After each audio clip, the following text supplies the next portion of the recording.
And of course, Kick is the only one not wanting to connect.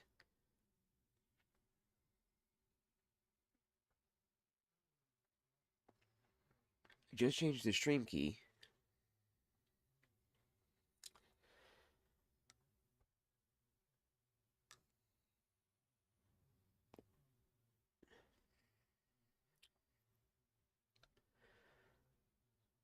Oh, come on. Just still says connecting.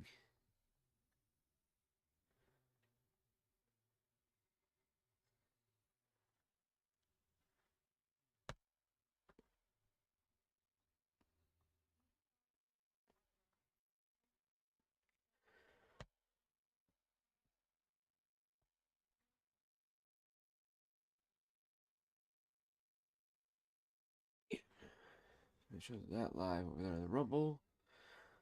Now that I'm awake. Again, I apologize, chat, for everybody that came through here. Potentially while I was passed out. I did not realize that I was going to be that exhausted. Like, I was pretty depressed and everything like that, and didn't really want to go to bed. But I guess from crying and having, because again, after 6 years of working at this establishment, I truly do love the store, and I really did dream of one day potentially being a part owner, and I thought that was where that would all lead to, but instead it led to us unfortunately closing the doors. No, it's not officially 100% closed as of yet. I will be going in today at some point to pick up some stuff to close up the shop.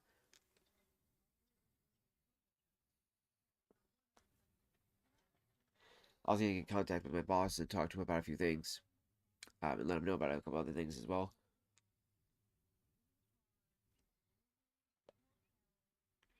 Uh, so that way, at least, that'll be all taken care of. But yeah, he was like, yeah, no rush in getting in today. So I figured I'd do a smaller stream and wait get in around maybe like one or two today. Maybe try to pick up some of the stuff. If the lady's available today, I'm gonna try to have her help me out with it. If not, maybe I'll have one of my best friends do that because I know one's got an actual car, the other one has an actual truck.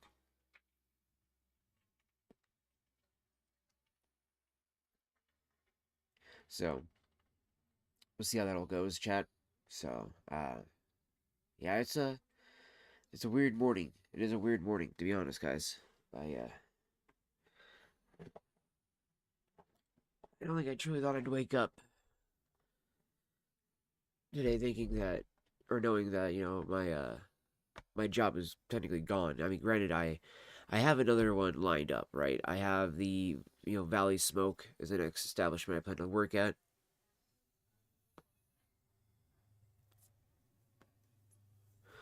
And that is going to be ideally where I'll go and try to apply, more or less. They've said they wanted to have me work there, so they'll pay me more money. I'll get paid on time, everything like that, because they're making the wages they are, so or making the money they are.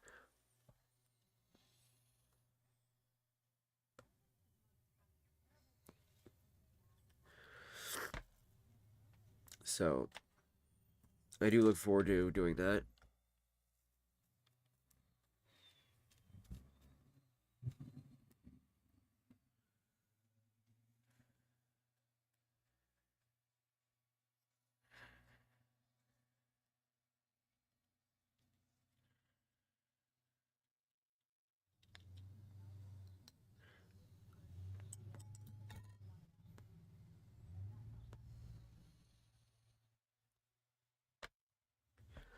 Yeah, it looks like Kick is just not going to connect. So we're just going to go ahead and disable that one there, chat. Alright. There we go. We disabled the Kick side. So it's just going to be YouTube and Rumble for right now.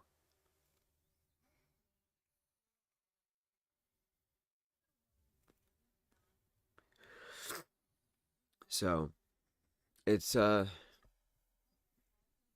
bit sobering,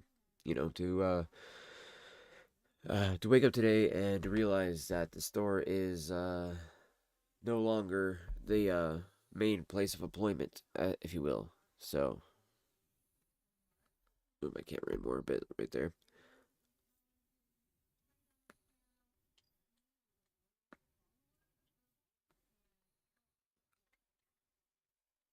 So I what I did last night, right? I was going for a walk with my little sister. We were walking to go get some soda to the house, and thought I'd left one of my debit cards at the store. So I was like, oh, I'll go grab it. On our way there, well, on the way to the store, I know that, just kind of feeling like a weird vibe, right? You know what I mean? There's just something about the air, everything. I noticed the lights are on at the vape store. I noticed there's a truck in the parking lot. I have nothing there. One truck. See the lights on, and I see somebody at the shelves moving with stuff. So then I walk over, take a look, and I realize it's my boss. So,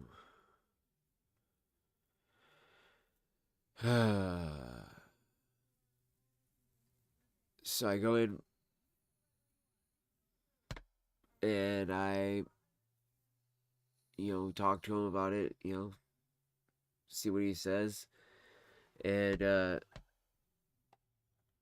funny thing too was that he in a way kind of like extended the offer to work down at the other like location at where he's at, so that I could take some days from him, so that he can have some days off for his wife and his kids and stuff. So, which is understandable, but he's also getting close to foreclosing on his fucking house. That's how much in debt he is. I think that as a whole, though, that shop is gonna go down. So I don't necessarily want to do another sinking ship, but I do love the dude personally as a friend. He's a great guy. For the most part, he's helped me out with a lot of stuff. He's taught me a lot of stuff. And he's been probably one of the best bosses I've had in my entire life. So, cheers to him.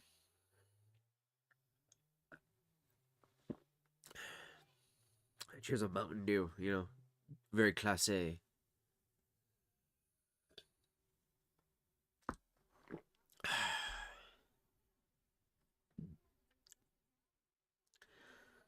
Yeah, it's one of those things, guys. I just,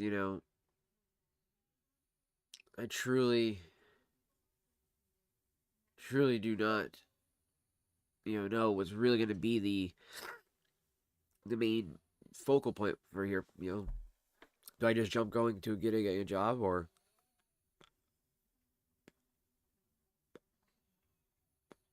do I focus on doing content? Do I make all the pipe videos I've been wanting to do, the Squatch videos, the Cyberpunk, a bunch of other ones like that, a bunch of content. Some of the men's grooming, men's hygiene, men's health, kind of mental health, things like that. Uh,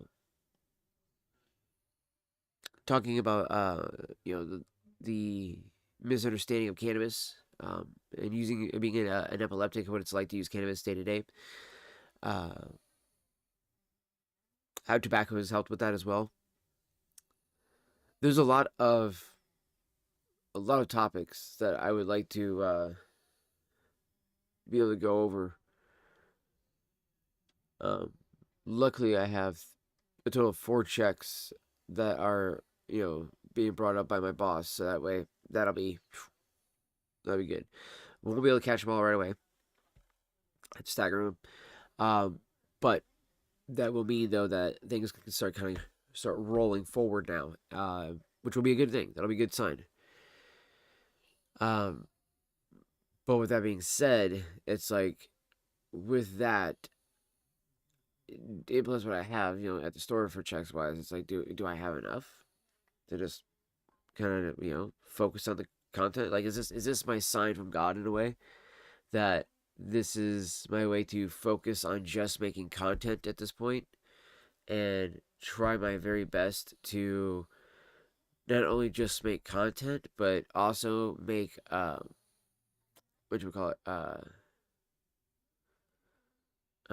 make this into an actual career instead of just a hobby by actually doing the not just the footage part of it, the b-roll, all this stuff like that, but scripting out the videos more. um, Even for live streams, having a kind of like a card that I can put off to the side where it's like these are the topics I want to cover. So if like there's lull moments or anything like that, I can kind of bring maybe one of these topics up to use for that, or so forth, so on, or this is the main thing I want us to focus on. Whatever the case might be, right? That's a big thing.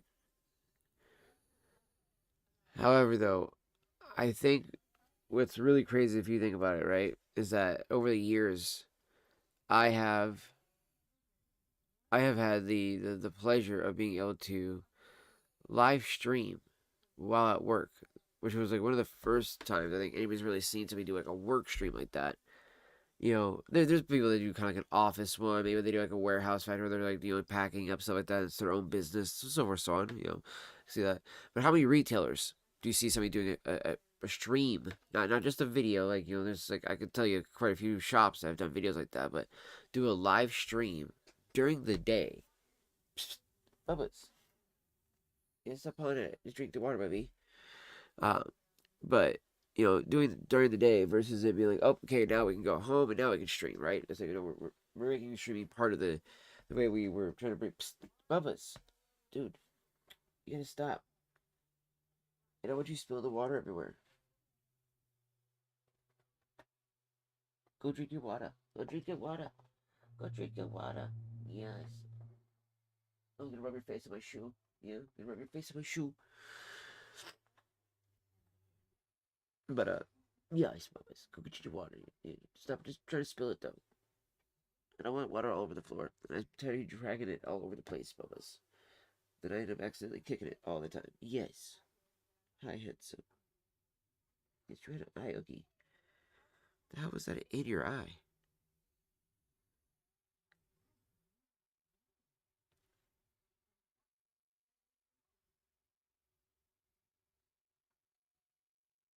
Dude, it looks like you got. Looks like you got lint in your eye somehow. How did you get lint in your eye? Yeah. What's up, buddy? What's up? You know I love you. You just gotta stop trying to spill your water, bro. Yeah, you just gotta stop trying to spill your water, bro. But and it's one of those things too that as the last few weeks have gone on too, chat. I mean, it has been more evident, more pertinent that we were definitely going to close here soon. I mean, the writing was fucking on the wall, as plain as day. Um, it's not a bad way of looking at or wording it either. So let me do this real quick, so I could see my hair not looking very good on this stream. I was like, all right, let's fix this a little bit here. It's technically my beard comb, but I use it for the hair once in a while when it's not too long, not too thick.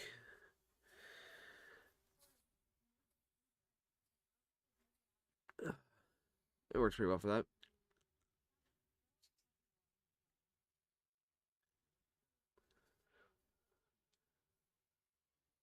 We went for this though.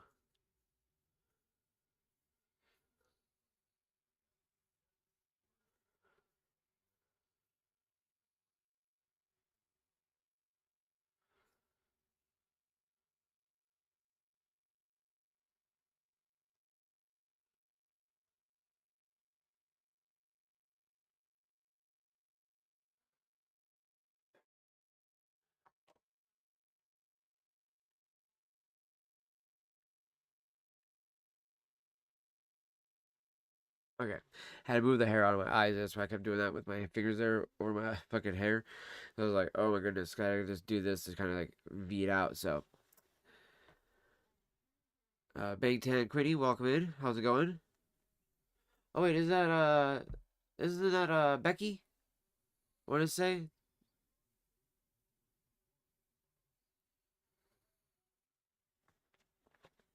If I'm not mistaken, the way you say hi there, it kind of reminds me of Becky there.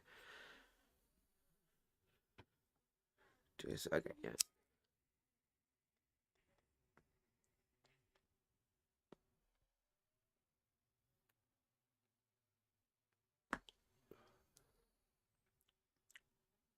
Hmm. Such a fantastic smoke there. Also, I just realized, why the hell is this? Oh, right. I did like that, but I thought I had a background though for this as well though. So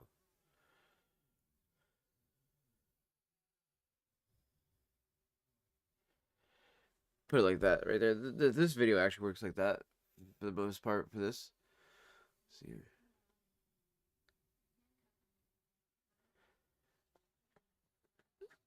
this way we have some actual stuff we can have to enjoy for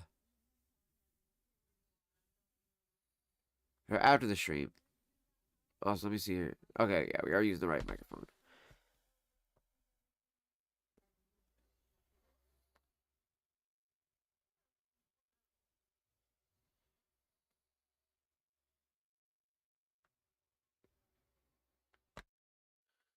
Okay, hold on.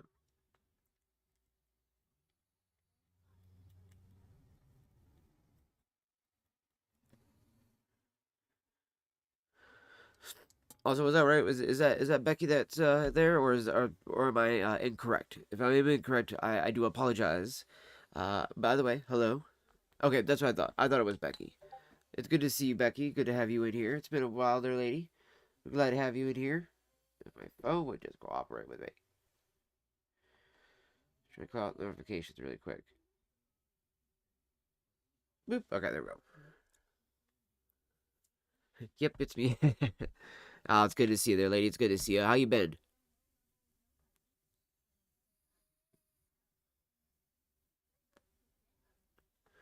How's life treating you? Hopefully you're doing well. Ow. I hit my fucking tooth with my glass. That hurt.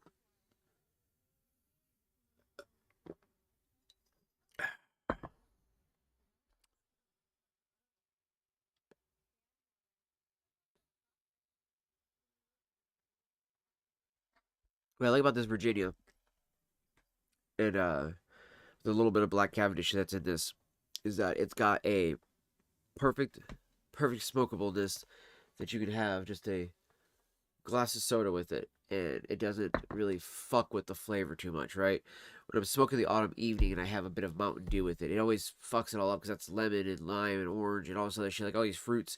And then the autumn evening is, fucking maple, vanilla, uh, butterscotch, technically. Well, scotch, technically. So it's got that butterscotch type notes to it, toffee notes. So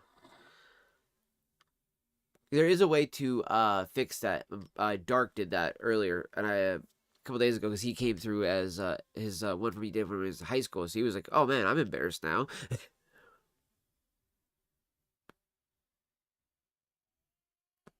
I'm not mistaken, it came through as Link or something like that.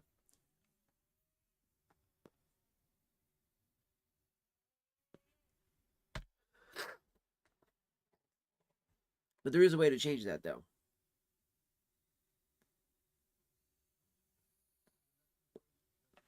But thankfully, I remember you having that same handle though in Discord. So that's why I was like, "Oh wait a minute, I know that name. I think that's Miss Becky."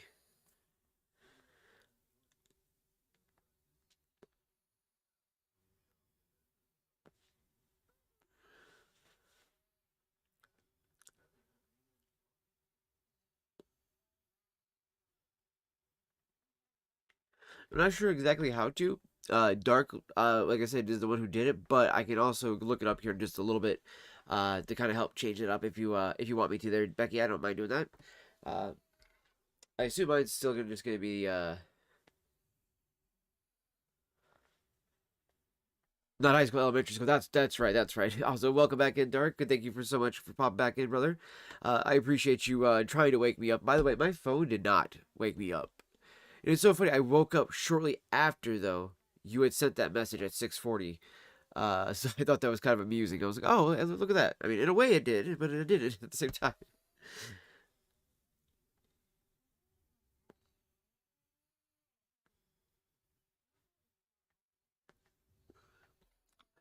But yeah, I know. I just man, I was wiped out. I mean, I cried my eyes out when I walked home with my little sister. We both cried. It's just so sad.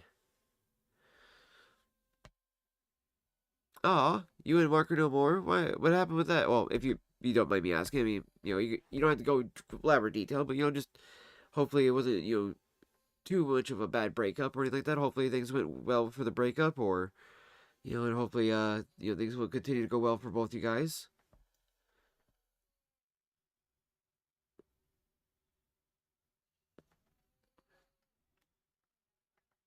But I had I definitely like I had like all that buildup of emotions. And I think it was for me holding it in so much lately that I was just like, yeah, I don't care if the store's gonna close. I don't care. I don't care. I don't care. Blah blah blah blah blah. Right? Just act tough. Like act all tough. And then it finally happens in such a just bam in your face way. You're like, I wasn't prepared for this. Psst, stop trying to spill your water, sir. Yes, you. Stop trying to spill the water. What? What's up? Why you keep trying to spill your water? Yeah. Oh, oh, and you give me a plop. Oh, you give me a plop. Oh, the boy. Oh, the boy.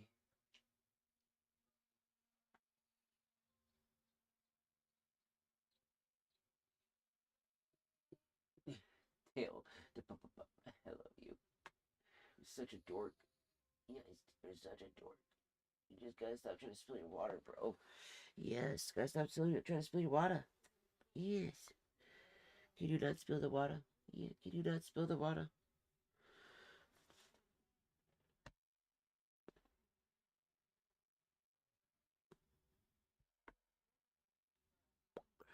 Oh, okay, there you go. He was an ass. I'm sorry to hear that there, Miss Becky, but uh, luckily though, you're away from it now, and hopefully though life will be better for you. And honestly, you'll find somebody out there who will treat you better and will be much better to you just overall, and will also be able to help you out with things that around the house and stuff like that, and also will be there to actually respect you properly too. Bubba, did we not just have this talk? I swear. Wait, why you have water on your face, sir? You have a water beard. You have a water beard. Yikes. Yikes. Oh, why are you being a brat? Huh? Why are you being a brat? Yes. What's the matter with my boy? What's the matter with the boy? Why do I keep trying to drag your water and spill it? Huh? Yes.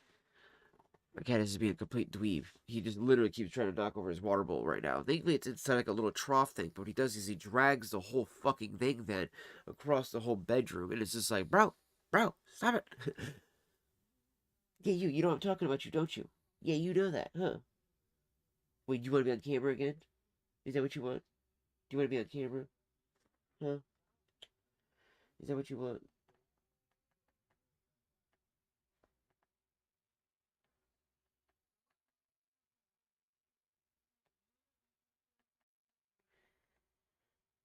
Such a silly boy. Yeah, you're such a silly boy. This cat is such a dork, I tell you what. He is such a dork. Yes. But you know I love you, huh? That's why you give me that face too, like that, huh? Yeah. You know Papa loves you. Yes, you know I love you. Oh boy. You're the only boy cat in the house. You're such a silly dude. I'll put him on camera here in just a bit though. But what's up, go? Get up in the window? Huh? Little give you. Shit, I ain't listening to you, motherfucker. I'm going out the window right now. But oh yeah, no, it's definitely one of those things that I just, I guess I kept telling myself I was prepared for. I wasn't prepared for it. It hit me like a sack of bricks last night. Oh, one of the cats is coughing. Give me 1 second here, chat. I was about to deal with some cat throw up here, so give me 1 second. We'll be right back.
Okay, back me, give you one second to blow my nose really fast too.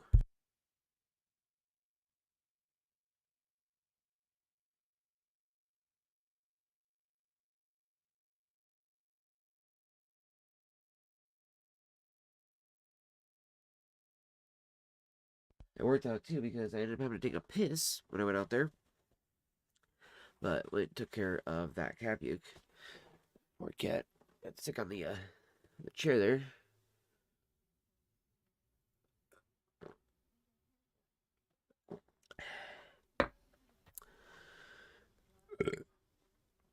So yeah, I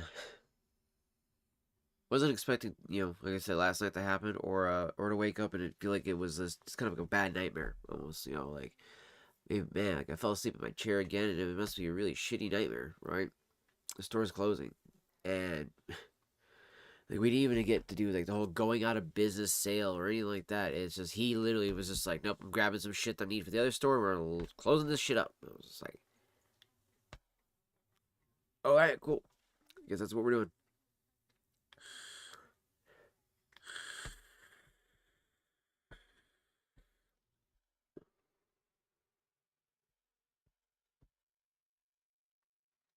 It's not so much I think it's like a wrong way of doing it right now. As so much I think that it's I don't want to say premature because I mean we needed to do it, but I think that there was a element of reprehension. I guess might be the word I'm looking for to not want to do it, but at the same time we kept wishing and hoping and praying for a miracle to happen, and for that miracle to help pull us out of the hole, and keep us there. And unfortunately, that just never came. Just never came. And I think to a degree, a big fault of our own is having been waiting for that kind of type of miracle to come and happen, when knowing that it's kind of out, not necessarily a full out of the realm of possibilities, but it's not really you know, a grand chance for that one to be one, for it to be a success.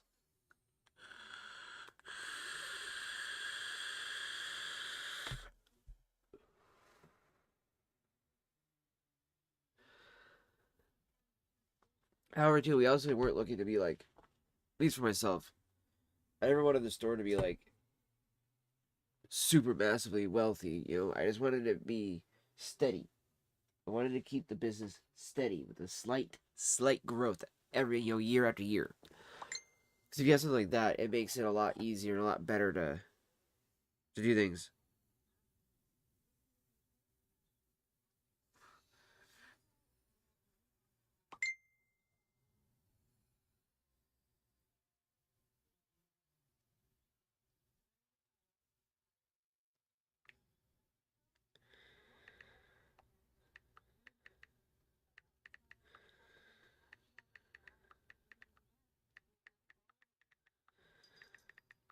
Give me one second here. Just messaging the lady.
Okay. I had to send that message. But, yeah, it's definitely a weird one. It is definitely a weird one today. The lady was just asking, like, how I'm holding up and everything like that. And I was like, yeah, just I'm feeling meh. I'm feeling meh about everything today. So I got the pipe videos. And actually, what I was going to do, I do believe I have this saved in my... Yes. Okay. Go to my playlist here. And I've actually made this playlist public, so if anybody ever wants to check it out, you're more than welcome to come check out the playlist.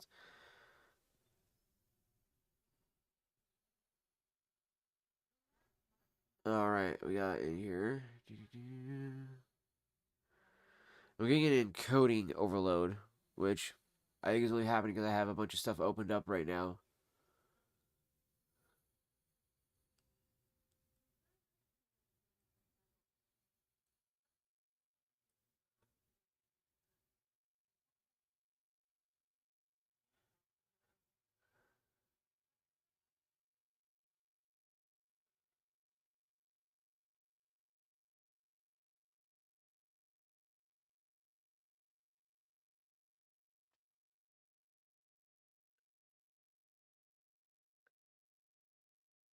Like, there's no way to change, like, the encoding settings at all. You get bitrate, profile, and everything like that when it comes to the MacBook.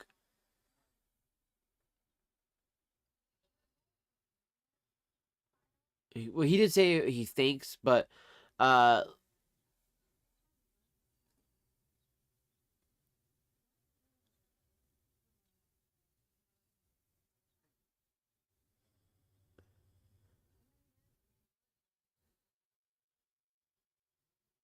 uh,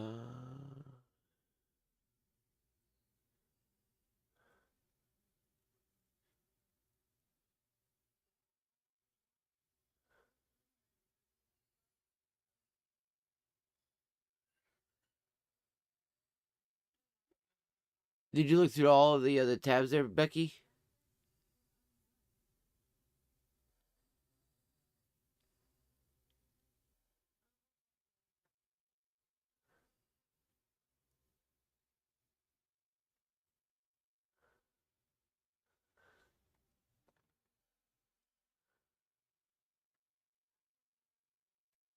I was only put only one L. I forgot that there's two L's in Cornell. Cornell and Deal.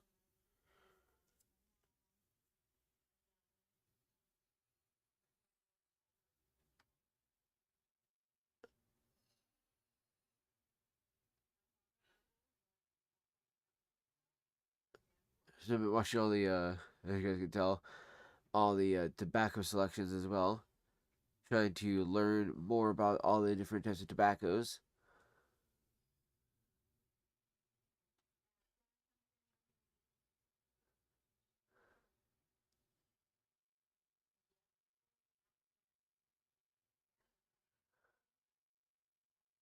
Oh, there it is. Hi, everyone. I'm Jeremy Reeves, head blender of Cornell and Deal Pipe Tobacco Company. And, if some of you are new to our brand or just getting started in the hobby and kind of noticed, like, hey, this Cornell and Deal brand certainly has a lot of options going on. Where do I kind of find a place to start? I wanted to put together something that's sort of a way to consider your starting point. There's lots of different places you can go from this small grouping of tobaccos, but these really make up sort of... Yeah, well, that's what I was looking at.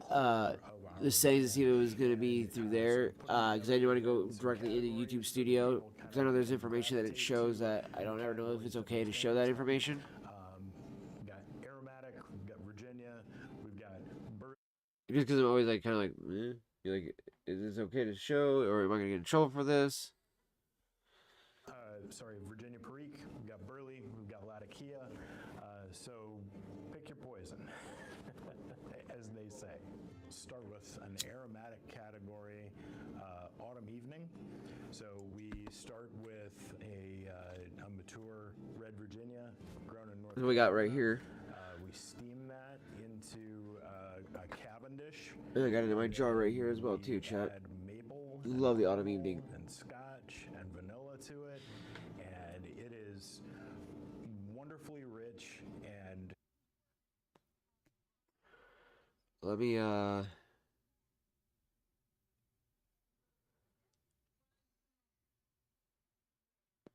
gonna try to pull up the thing and do it over here on Opera real quick for you, Becky. Let me see what I can do here.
Yeah, the only thing I can think of, Becky, would be that it has to be in the where I was kind of looking at as it is, because there isn't any of those options here. So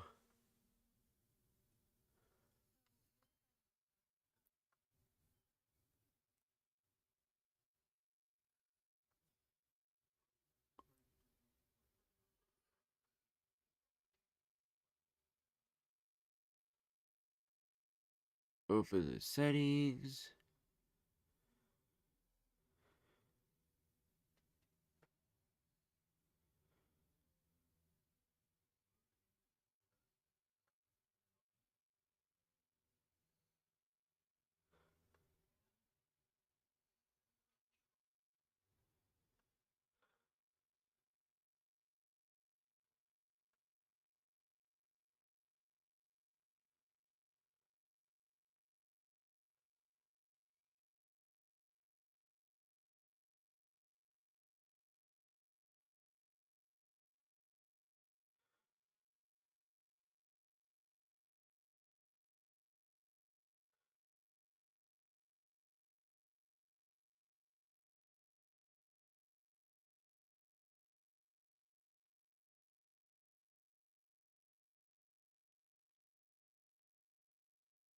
Confused that is. I click on View Advanced Settings. It goes to the actual Advanced Settings tab too, which is a little annoying there.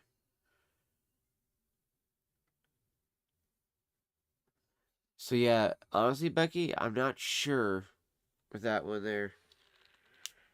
Oof. I just realized I was holding this upside down.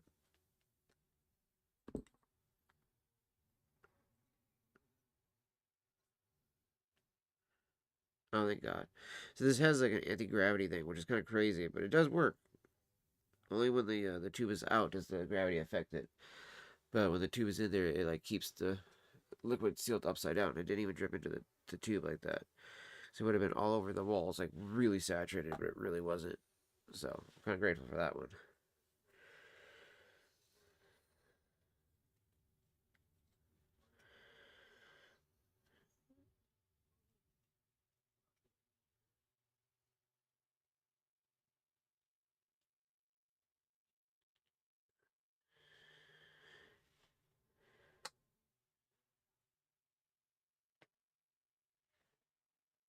Let's see, where's that? So where is that? Try to keep it as clean as possible. And then I'm pretty sure the bowl on this one is done. Oh, no, no, it's not. There's a great deal of ash right there.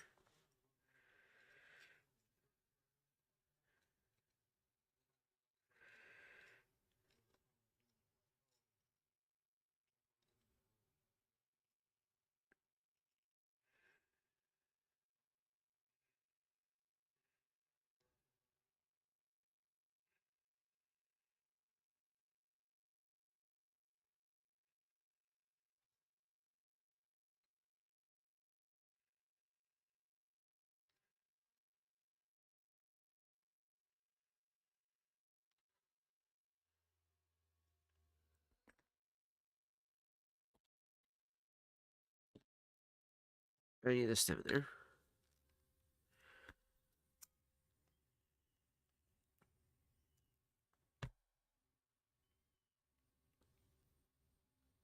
There we go, chap.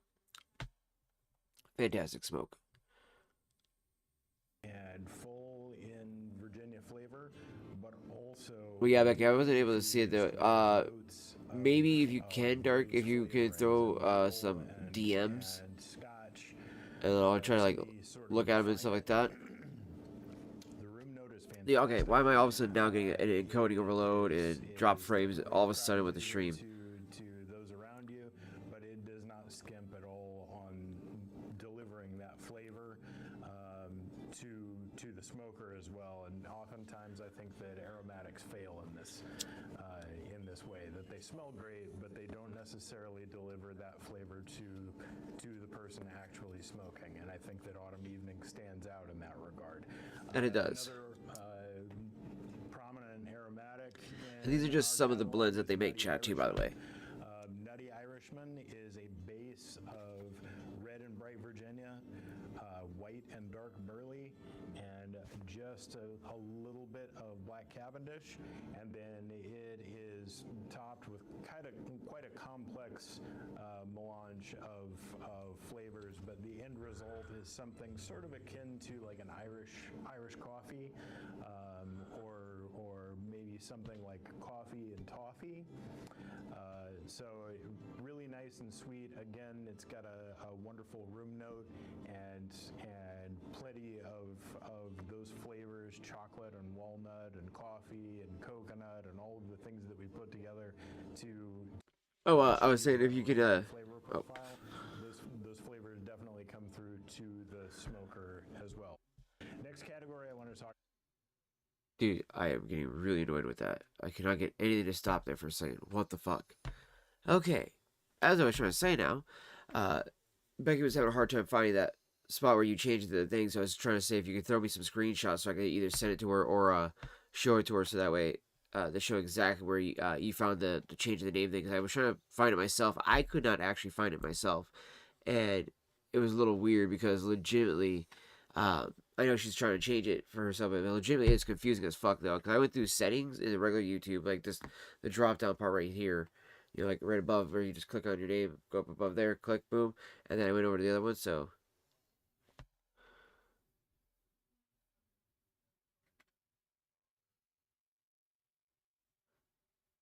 okay, so hold on, because actually I think I was looking there, and I want to say I just might have not even noticed it then.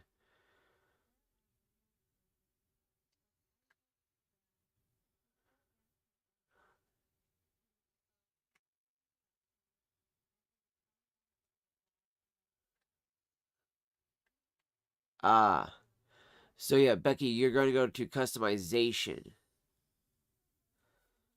So that's why she was having a hard time. So you're not going into the settings in the YouTube channel or YouTube studio. You're going right to the YouTube studio, and in the sidebar to the left there, Becky, there'll be the customization beneath Earn. So as soon as he said the monetization part, that's what I realized now what he was talking about, and I was like, okay, that does make sense. And yeah, so it's right there, and then you can change like your tags, links, all that stuff like that. Your watermark, all those. Which I need to update my watermark. It's been a very, very fucking long time.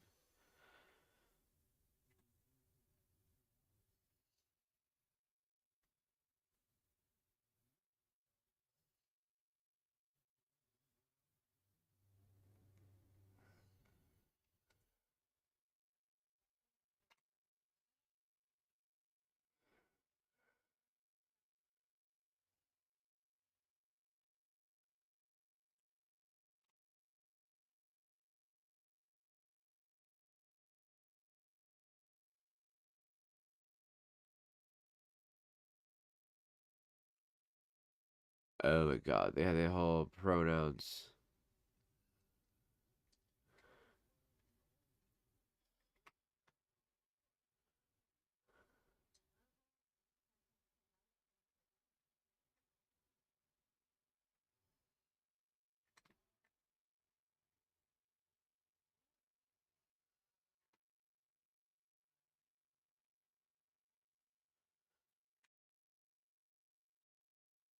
Okay, yeah, it shows that live there. Okay. No, no, no, you're all good, brother. When you said custom, I thought there was actually a setting that said custom, and they're not customization, which that makes more sense. But when you were saying with the settings, I thought you meant you actually had to go click into settings, and then it would be in that little tab. So it makes more sense though when you say it's over there. So that wasn't that bad. So that was honestly a confusion of how YouTube is set up. Honestly, no, you're all good though, bro. You're all good. It's again, it's all good. It's the fact that it's all in English. It totally makes sense.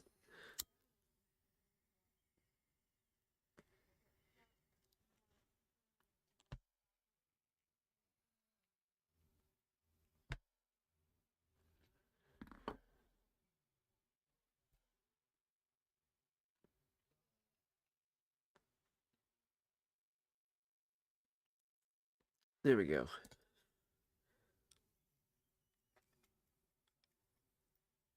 That's a quality smoke right there. Very quality smoke.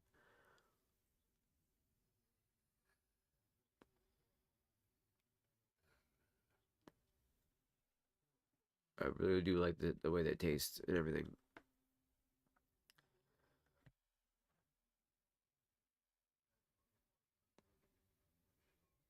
There is, Becky. Let me just show you right over here.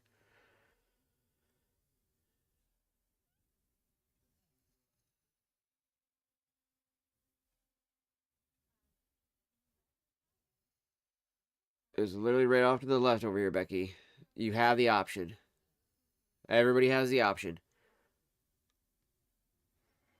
It's right there. See? Right there. Customization. See? Right there. Everybody has the option there, Becky. So, you just gotta go over to the YouTube studios as he said, so. His Virginia blends. Opening night, classic straight Virginia flake.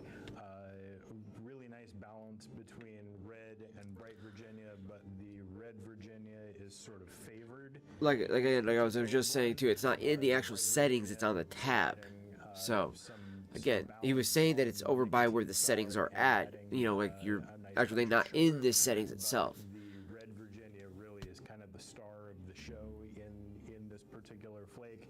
If you like straight Virginias, this is going to be something that's That way, up it's your alley. how it's all. Not use any Why the fuck is casing, this not you don't auto use any scrolling? It's starting to flavoring. piss me off. So that is something to bear in mind. Most Virginia flakes on the market, whether they tell you so or not, have had some sort of additives used. Yeah, handle or whatever they want to call it. Pulled together in that It's really stupid how they name it because there's two different names there too. Also, oftentimes I need to see something here real quick. the flavor as well I'm gonna open of up. uncased tobacco. This is what red Virginia and bright Virginia blended together, pressed into. Okay, so yeah, let me see if my the flake taste like OBS needs to be scrolled. any of the additives that are common in the industry. Underneath that, Briar Fox. Now, Briar Fox is actually a blend of Virginia and Burley. There is just a smidge of Black Cavendish in there. I definitely want to try Briar Fox. This is, again, an unflavored, uncased, natural tobacco blend that is perfect for all-day smoking. It is rich enough to be satisfying. It is soft enough to bear repeat smoking. It is inobtrusive enough in its room note to not be offensive to those around you, and it delivers on flavor, delivers on satisfaction, and delivers on just ease of Trying to see if any message comes through on YouTube, if I had to scroll it up now again or not. Last one in the Virginia category is Bijou. Bijou is really special to me because it actually features the specific crop of red Virginia that Cornell and Deal was using when I started at Cornell and Deal. Also, yeah, I do also want to point out something too here, chat, that you'll hear a lot of people say, I think in like the pipe community, is that like, if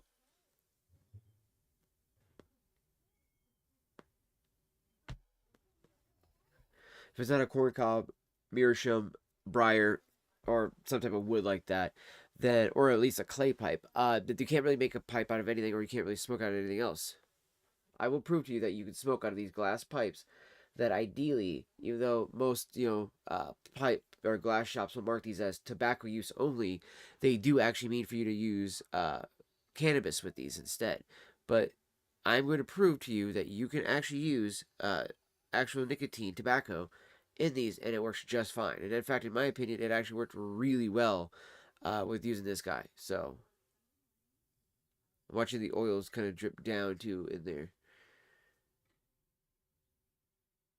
And again, I gave it a complete clean out too, so that way this pipe would be super nice and clean. And I smoked one bowl of my Choco Cherry through it already, and man, was that great! It gave me first note was chocolate, and then after I let it sit for a little bit and smoked it this morning, cherry, perfect amount of cherry on it, and I was like, that is beautiful.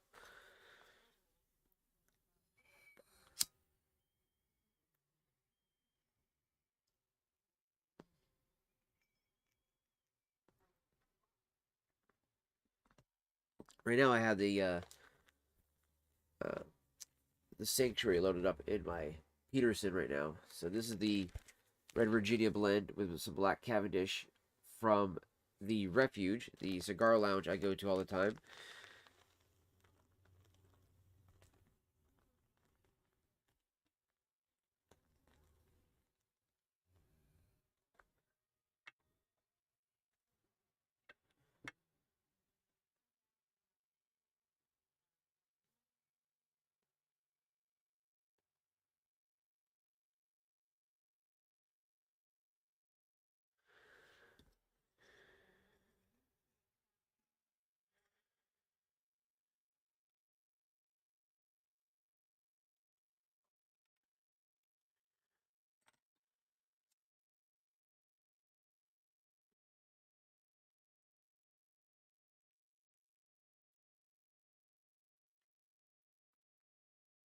That was a hell of a hit.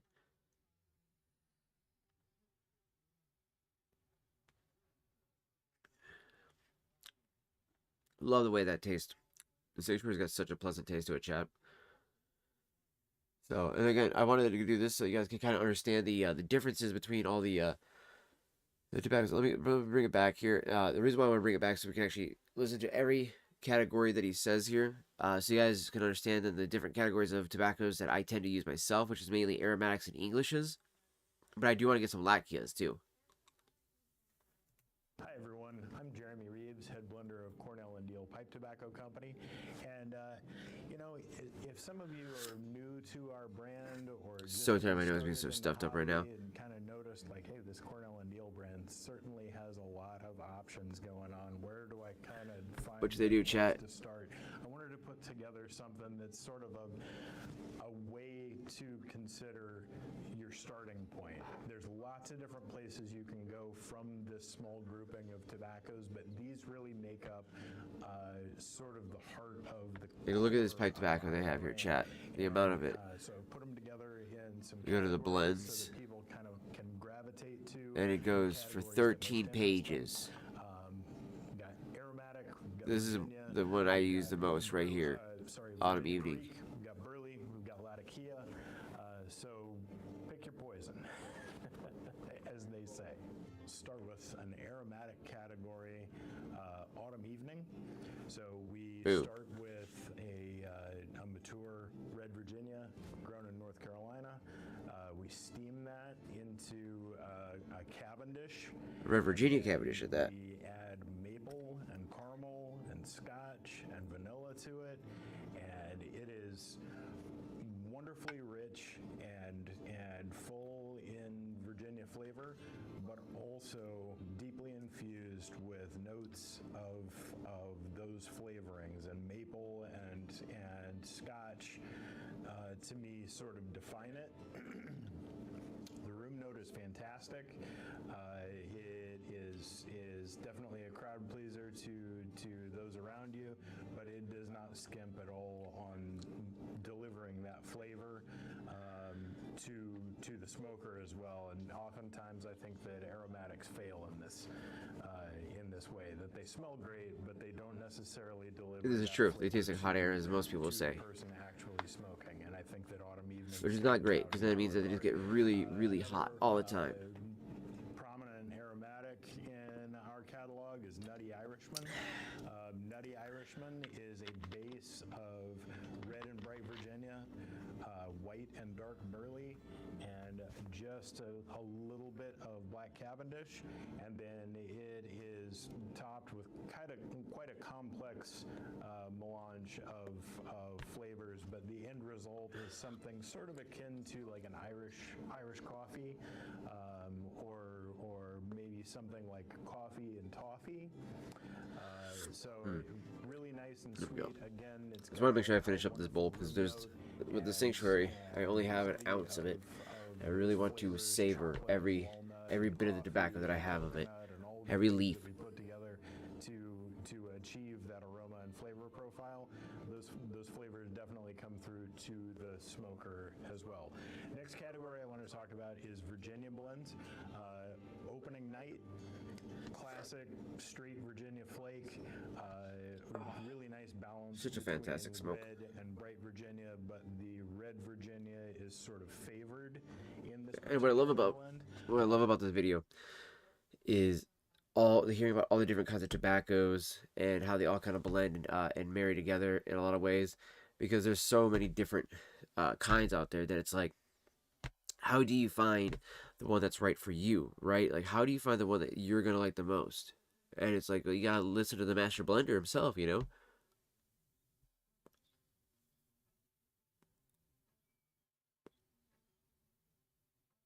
Because he's gonna obviously tell you make it, you know, what kind of thing, you know, goes into it, the process that goes into it, if it's pressed, cake, cut, flake, you know, what is it, you know?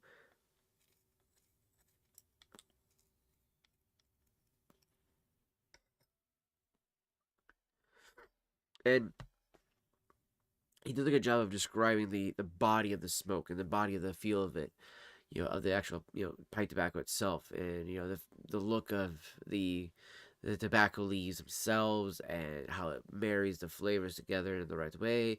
And a lot of them use a lot of like rum, vinegar, or scotch, and a few other ones like that, because it helps actually, one, keep it mold away, but two, it also helps bring out some other notes by actually distilling the tobacco in a way where it actually brings out some of the notes that would rather be stuck to just to that one specific leaf, right? So like you have Cavendish, you know, Virginia, like, you know, well, if you don't do this, then they only stay the flavors into those leaves. But if you do it right, then they actually will citrate or saturate some of that out of them, and then those flavors will meld together and create a new one that gets sucked back up into those leaves as it dries.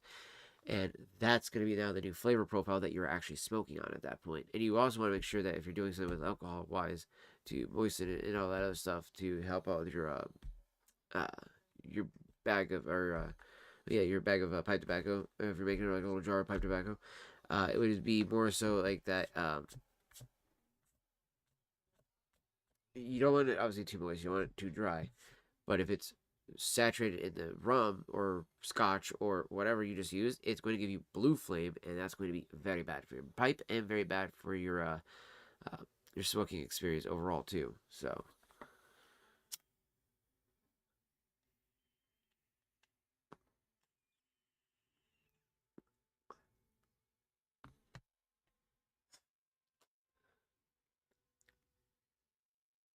that was a bit gnarly.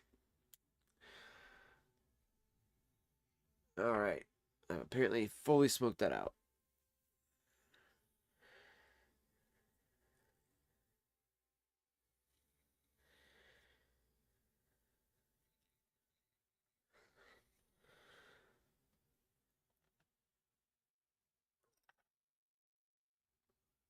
Oh yeah, that's gone. That is gonzo, as they say, as the kids say.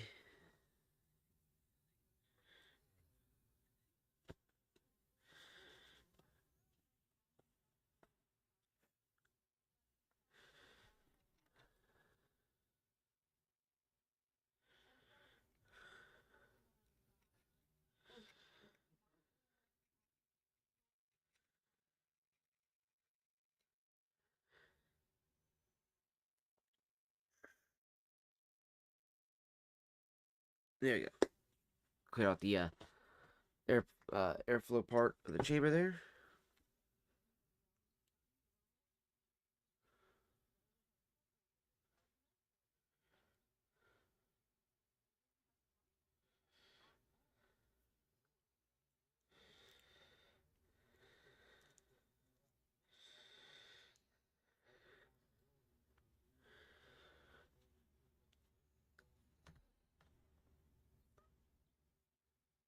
Yeah, I don't think that pipe cleaner is gonna get all of that out of the bigger part of the chamber here.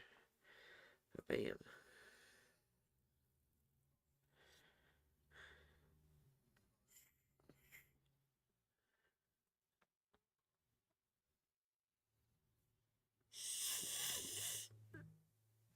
There's always still some left up there.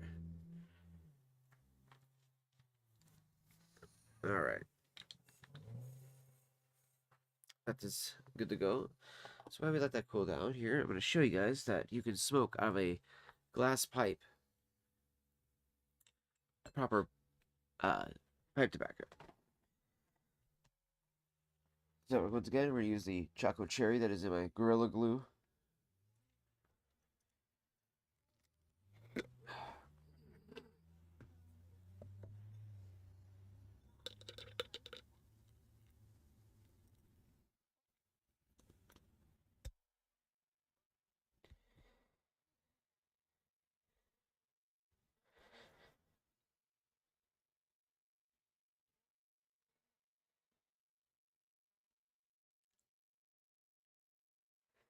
Okay.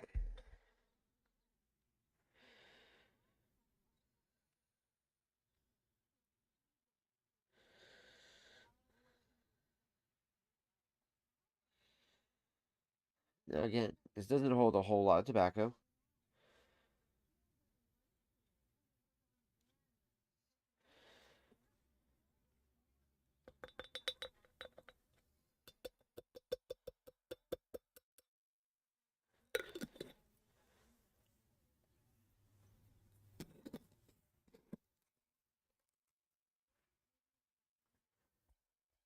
Okay. So here's some chocolate cherry. Loaded up in the little glass Sherlock piece right here. And now,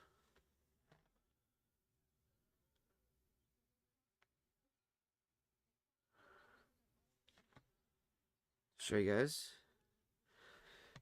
See, there is tobacco in there, not cannabis.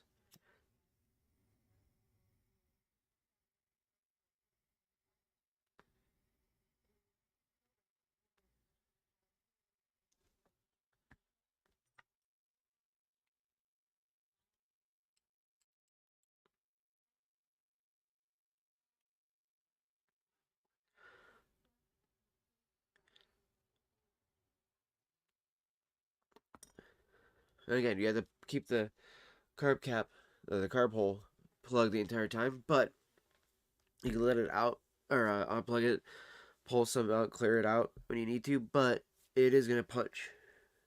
So just be careful you don't inhale the smoke.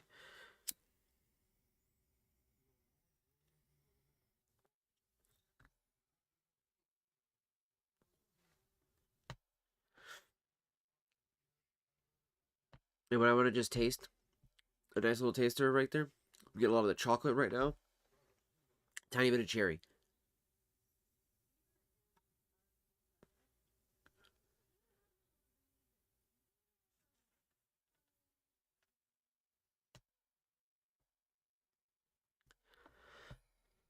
Oh, you wonder if weed would help with your spasms? It can. Cannabis can help with spasms, definitely. I mean, I'm honestly, I use cannabis and I use tobacco, so I'm using literally tobacco there, Becky. So like this right here is called Haunted Bookshop. This is actual tobacco instead of cannabis. Same with all these bags that you're seeing right here. This is Autumn Evening, the first tin that he was talking about of tobacco. And then this is Sanctuary. This is using Red Virginia Black Cavendishes. And then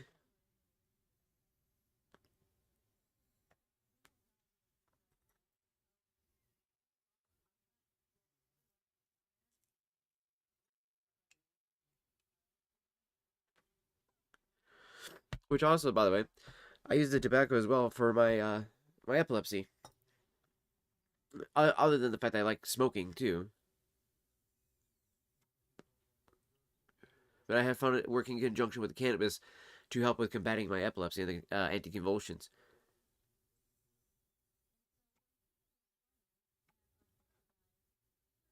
I mean, you guys put poor Dark coming in last night, or this morning technically, into my stream, and I'm like passed out of my chair because I had just smoked a pipe bowl, knocked me out.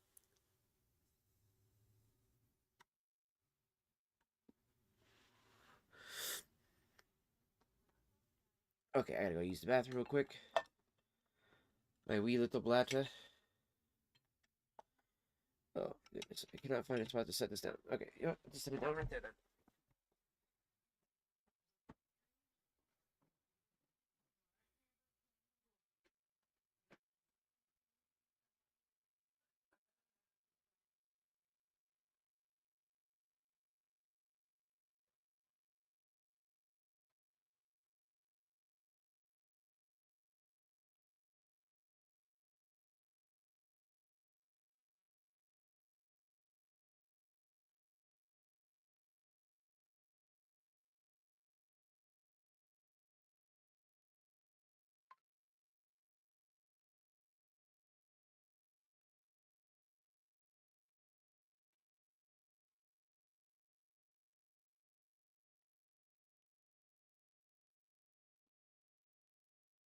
Okay. Oh my goodness. I use the bathroom. You have seizures too? Yeah, remember you told me about that last time we were talking too.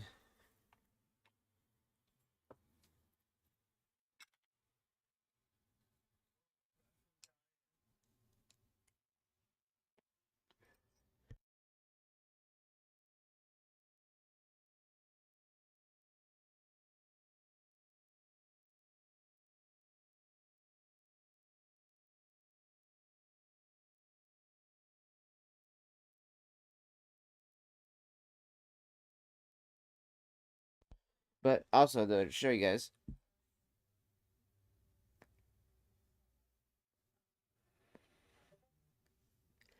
I know that is being inhaled, by the way. This is all just going right into the mouth. It sits in the mouth, swirls around. Now, with the cannabis, you can inhale it, right? But I only use, when I'm smoking cannabis, I'm only going to use my bong. So if you ever see that, that's when you see cannabis being used. When you're seeing this, or any of these, or this beautiful pipe, or any of these pipes you see there, those are all going to be used for tobacco. No cannabis in those at all.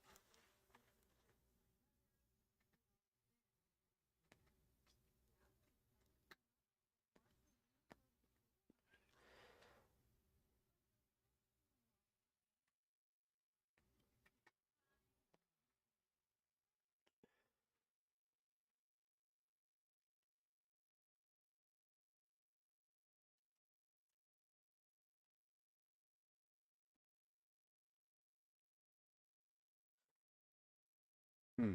I guess I'm getting more of the cherry notes now. You always get the chocolate notes first, and then I'm getting the cherry notes afterwards. So I made my own special blend here. There, Becky. It's called Choco Cherry, Devi's Choco Cherry, if you will. So it's a mixture of Lane's Very Cherry Tobacco and Lane's BCA, which is British Cavendish, or not British, sorry, Black Cavendish Aromatic.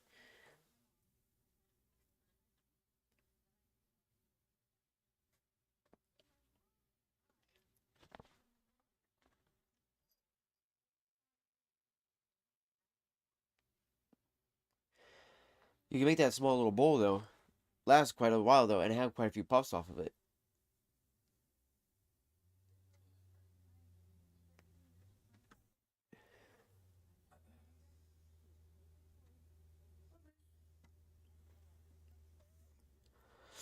Mm. And you get no tongue bite when you're using a glass pipe versus like the briar pipes. I tend to get a lot of tongue bite sometimes, depending on the tobacco that I'm using. But put this in stark contrast here for you guys. This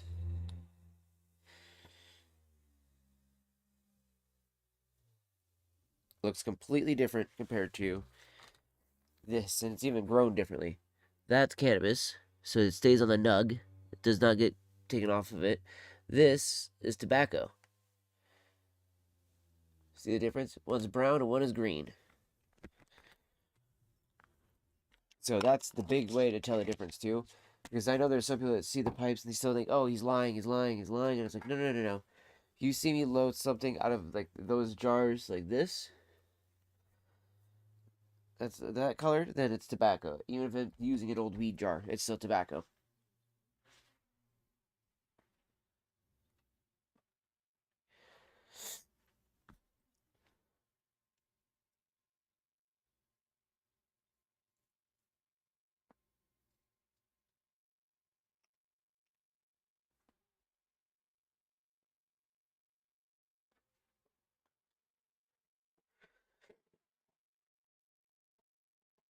Ah.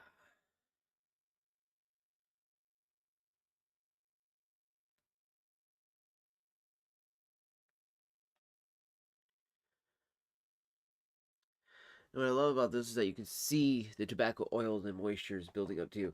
Like you can see that right there, that's the tobacco oils. That's the moisture coming from the actual tobacco itself.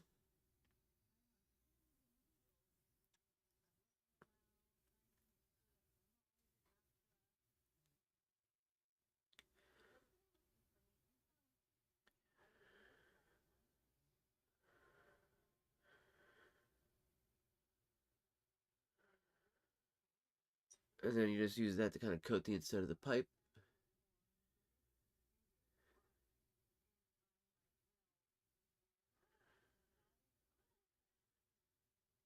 And it's already adding a color changing effect to the pipe already, just from using the tobacco in it.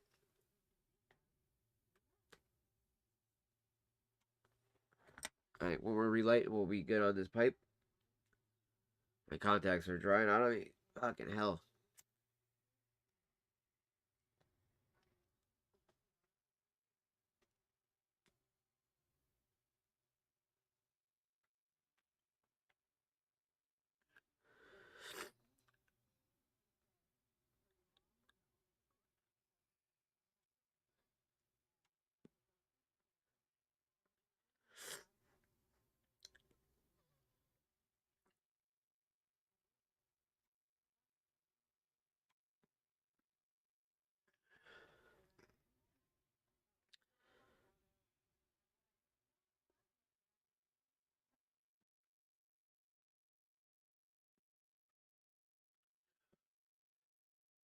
I'm kind of just watered up.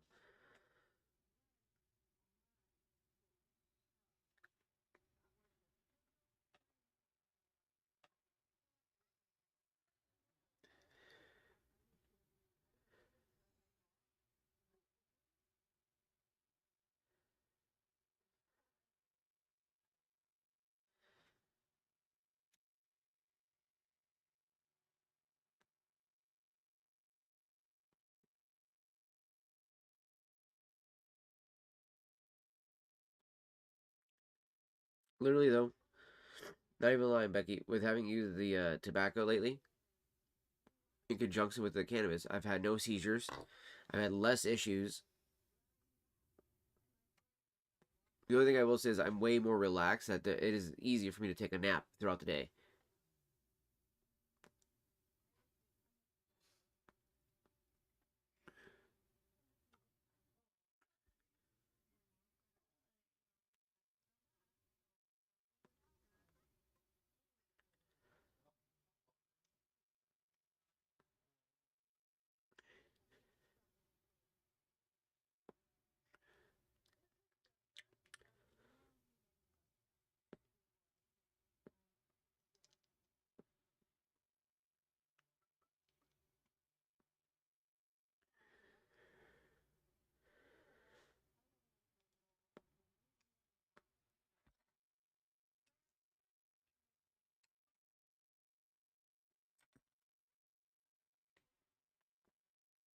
The only downside of glass is it gets hot.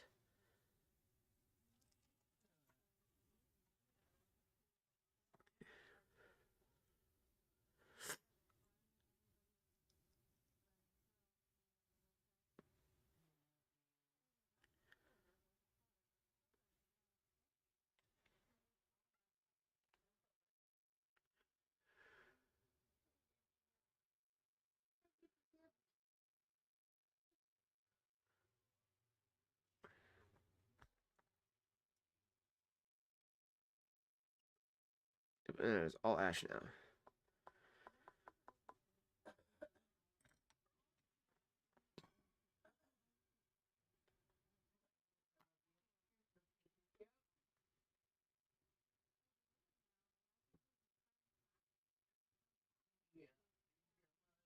Like I said, the moisture hits the bowls. It's actually getting hot. It's hot enough that it's cooking it. I can sizzling out the oil. The tobacco oils, can see all that tobacco oil is now gone. It's not running down there. I guess there's a tiny little bit left.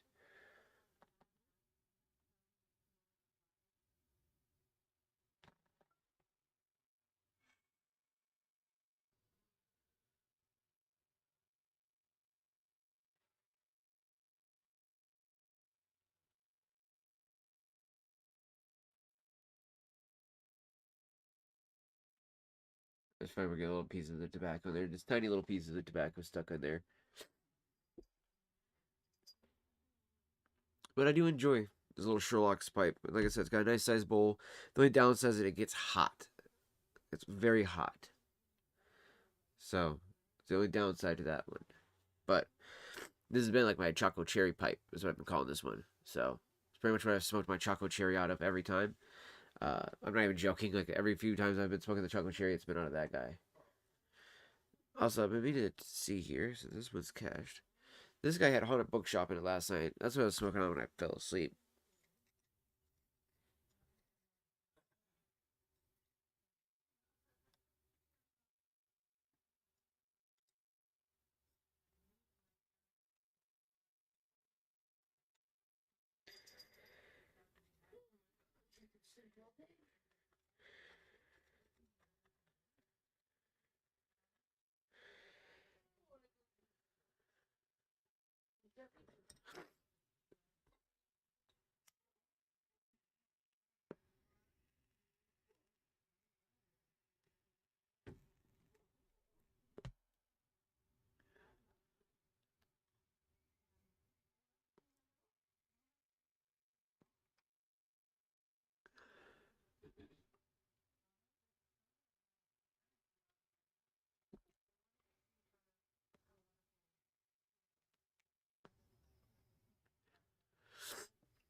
Haunted Bookshop still tastes good, though.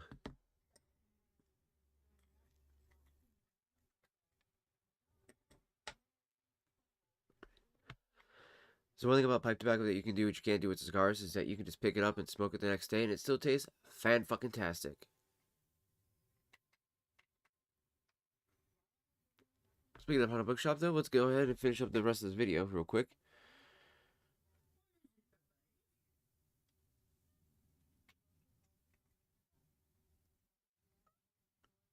Let's get this in a bit right about there. Right there. Boom. Bright Virginia There we go. providing some balance on the nicotine side and adding a nice punch of sugar, but the Red Virginia really is kind of the star of On the show porch? in this particular flake. If you like straight Virginias, I haven't heard anybody this come is up on the gonna be porch, that's what I'm something that's asking. right up your alley. We do not use any casing, we do not use any flavoring, so that is something I can to go look. bear in mind. Most Dude, 1 second here, chat. most Virginia flakes. Pause this video really quick.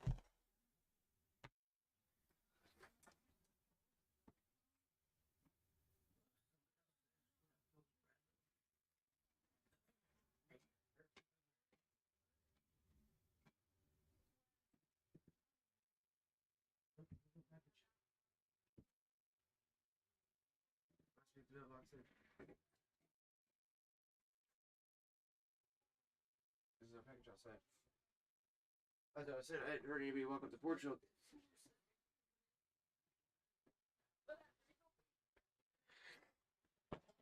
Okay, I'm back, chat. But yeah, honestly though, Becky, I do highly recommend, not even joking, tobacco as a helping with the cannabis to help with the seizures and stuff, but not like cigarettes, right? So, hey, what's up, C4? Good to see you, brother. Good to see you.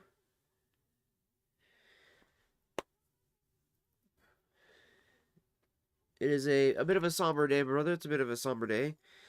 Kind of just trying to do this last little stream here before, or not last stream, I should say, but like the last shop stream in a sense. I wanted to do a pre-shop one, kind of talk to everybody, see how everybody's doing, everything like that. Uh,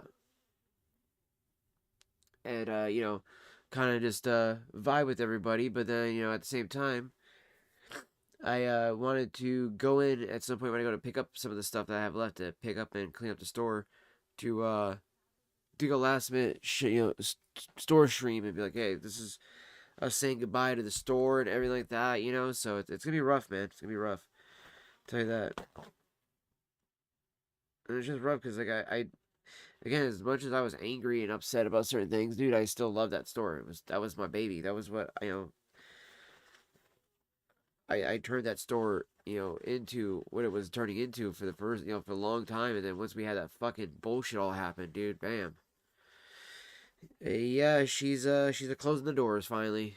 My boss he was in there last night. My sister and I were going to go grab one of my debit cards I thought I'd left at the store. Apparently, I left it here. Actually, found out. But so we thought we left it at the store. So I was going over there to pick it up, and then I was gonna hit our one of the local little mini marts next door to it, which we forgot to go to. So we ended up hitting A&W afterwards, and so we decided screw it. We'll go hit up the store to get the card and stuff like that. And I see you know the lights on in the middle of the night. And I'm like, or it's 9 o'clock. But I'm like, all right, why is the light on? Like, I'm pretty sure I turned the light off, didn't I? And then I see somebody moving around in there. I'm like, wait, is somebody fucking stealing shit out of my store? And I get closer and I see boxes. And I'm like, are they fucking, like, really trying to steal shit out of my store? Like, what the fuck, dude? And then I look over and I see, it's my boss. He opens the door and then we have a talk and everything like that. So, yeah, it's rough, man. Like the rough few weeks we've had too. Like yesterday, I had a $22 day. Like that doesn't even pay for anything. You know what I mean? So it's been sad because like we used to go from like literally 2, 3 to even $4,000 days, dude. Those were some of the best days ever that I worked. Those were my favorite days too. We'd be so busy that legitimately by the time I got home, I was exhausted because literally I've been running around nonstop, just trying to help people out with their with getting their stuff all day. And then when you finally came home, instead of like playing video games or anything like that, you just instantly like ate some food and crashed, if at all, right? Like if at all, because sometimes you didn't even come home and eat. You just come home and you just bam out on the couch or out on the fucking bed, or whatever the case was.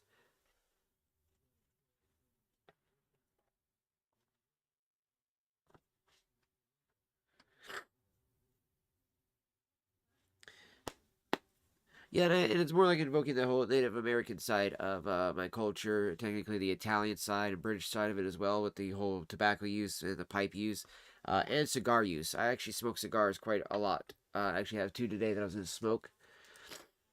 So we're going to smoke the girl with no name later on as a commencement of or how would I put that as a going out smoke for the store.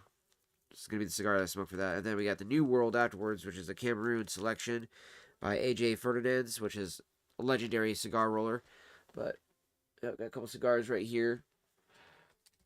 I have a humidor box as well, Becky. Like I have a big ass humidor box. It only costs $30 though for it.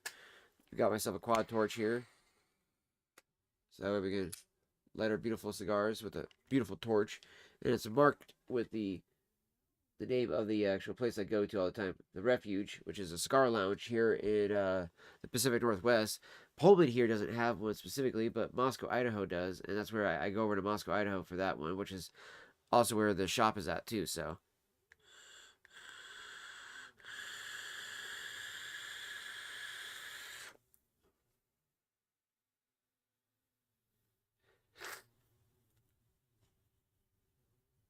the taste is really muted on these coil.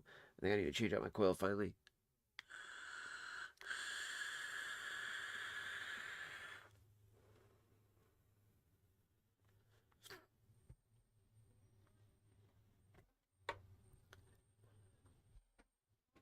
And as hippie as this one video will sound, there is this really good video that I like. that talks about tobacco as well.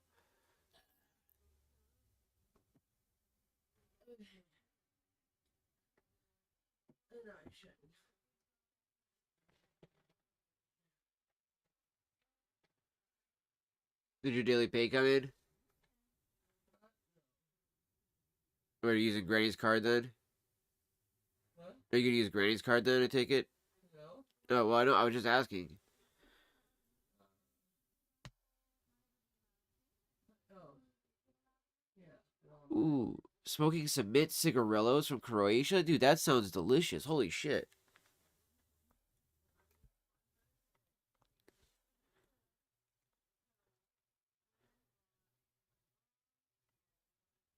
See if I can find the video that was. Ah, there it is.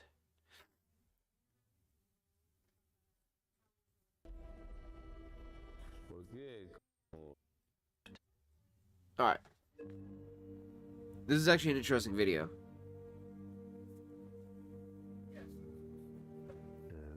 It'll come probably later on, or they might have delivered it to the wrong house. God gave tobacco to humans so that humans could dream like God dreamt the universe into creation.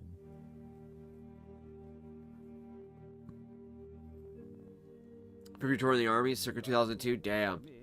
That's fucking cool though to be able to smoke something like that though, man.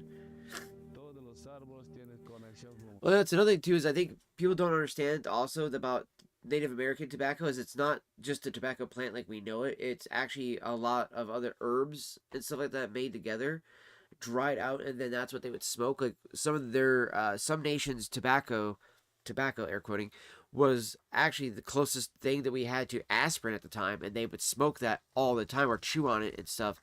And that's where a lot of that originally comes from. And some of them actually would smoke it through the nose before a battle and stuff like that as well, or before hunting an animal and stuff. Tobacco. The tobacco is like a key that is opening the information that has been forgotten. We have forgotten how to use these plants and how to relate to them. A little hippy dippy, I'm not gonna lie with this video, but I do like some of the stuff that they talk about in here. Oh, you're also partially native there as well there, Becky? Nice.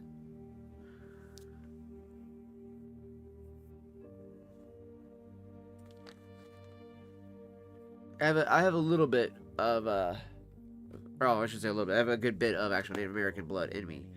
So in a way, this is like the only time I've ever gotten back to my roots in a sense of the culture. Medicinal plant, shamanic plant, for See, which one do I want to smoke now? spirit. That's the other thing too, is we have so much tobacco too, it's always like, which one do I smoke now? Powerful plant, and with working with any plant, we had to do it. We really want to do it with the utmost respect. They might do some more And sanctuary. in a ceremonial manner.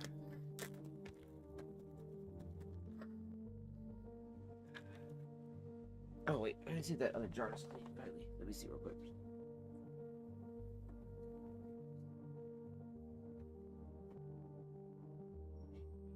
Hoy día vamos a empezar la dieta. Entonces, la dieta es un proceso tradicional. Marav y yo estudiamos en la selva amazónica. Nuestro maestro es de la selva. Hemos trabajado mucho con él, con los shipibos, con varios grupos indígenas. Now I can jar this one. Para ellos, la planta no solo es algo. I'm probably just gonna throw this other one in a jar too, just because I do tend to like having mine in jars versus bags. Though I do tend to have the bags usually as my like go-to for like walking around and stuff like that. But I want to get some smaller bags for that too. It's the peace pipe, my dude. Well, there's actually more than just the peace pipe though too as well. Also, sounds good there, Becky. See what you get back there, lady.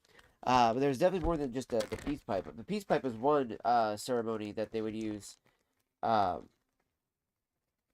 well, the peace pipe though could also be not actually a pipe sometimes, but actually like a bit of wood that they would actually use to hold the leaf on, which I find this to be the crazier one, right? So they would like have a bunch of this like on a big old like wood block thing, right? And they light it on fire And then as they walk over to you, they're wafting it like this, and then the smoke is just build up over you and everything like that. And they claim that the spirit of the smoke is going over your body like that. And again, like I said, it's very hippy dippy with a lot of this stuff. But I do think that some of it does have some merit to it. You know, maybe it's not fully the merit that they think it is, but there's something there. You know what I mean? Like there's obviously definitely something there because as a person who has used, you know, cannabis most of his life, and the only tobacco that I used to use was cigarette tobacco. I never thought that tobacco could be used in a more medicinal, you know, an actual like spiritual way like that as well. The only way I thought it could be spiritually done was if you went to a reservation and you did it that way. You know what I mean? But you know, I was also a little ignorant about how pipe smoking became even a thing here in the Americas to begin with, or even how pipe smoking began in general. You know what I mean? So like I had that ignorance that I wanted to uh, squash by educating myself. And once I started to educate myself more and more about it, I just kind of got more and more closer to wanting to do it every time. I was like, man, this just like I really love the smell of pipe tobacco as it is, and I love smoking in general. Like smoking is actually one of my favorite hobbies. It's a weird one to have for most people. I think a lot of people don't understand why people like to smoke. Like I'm not even joking. A lot of people don't understand the core idea, the principles of why somebody might smoke, especially tobacco. Especially when you hear about all the bad things that people say about it, and it's like literally one, tobacco is nowhere near as bad as people claim it to be. Nicotine is actually good for you, same with tobacco in a sense, and not in the sense of being smoked. I would argue there's probably ways of ingesting it that would make it better for you to have, but nicotine is found like in celery, fucking peppers, potatoes, other things like that. There's tons of actual vegetables that actually have natural nicotine in it. Our bodies have natural nicotine receptors in them. The tobacco plant has been grown and pretty much used since biblical times. Same with cannabis. So it's like all these things are, in my opinion, just very misunderstood plants. And I think that the more we've started to get back to our roots here recently as a culture of people, I think that we've started to finally come to terms with things that we've realized we misunderstood for a long time. And one of those things being tobacco and even cannabis for that matter.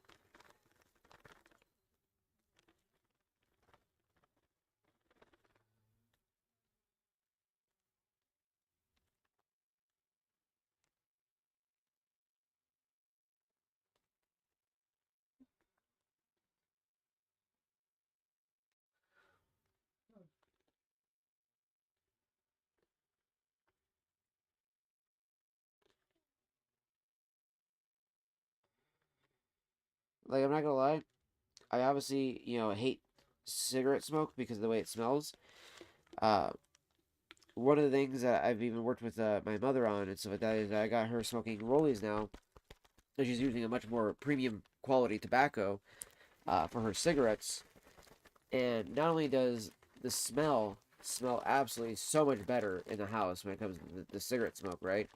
But the other big thing too that I actually found that is kind of unique is that the smell in general overall, instead of it being that chemical smell, is what I found that I didn't like from cigarettes, right? It's that actual chemicals that they spray on the paper, on the tobacco, and it ruins, such a beautiful plant as it is. And when you're spraying all that crap on there, it's like, dude, I don't want to smell that. I want to smell the tobacco itself. That's what I want to smell. And for a long time, as a cigarette smoker, I thought that's what I was smelling. And as I've gotten older, I realized that's not what you're smelling. You're smelling the fucking chemicals that are sprayed on the papers and on the fucking tobacco. And that's what gives it that atrocious smell that we all hate, that cat piss smell.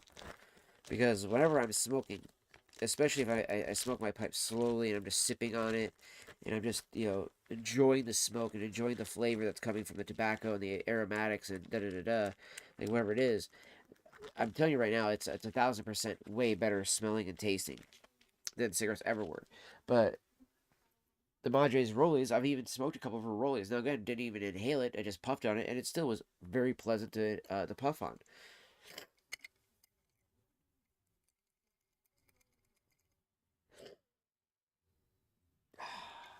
Look at that. Our jar of autumn evening is damn near full again. That's always a beautiful sign, chat. It's always a beautiful sign. I love the autumn evening. Cornell and Deal is definitely one of my favorite tobacco companies, I'd say. Lane Limited is up there. Probably next, I would say. Peter Stokeby is okay. I like some of Peter Stokeby. Like, I like the Optimum by Peter Stokeby, but I don't like the French Vanilla.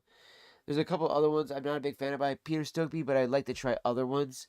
But they do tend to give me more tongue bite than like Lane does or Cornell and Deal does or anything like that. So that's another thing. And for those that don't know what tongue bite is, when you hear us say it here in the pipe community, it is going to mean when we have the actual like the feeling as if like the tongue has been bit or stabbed with knives and stuff.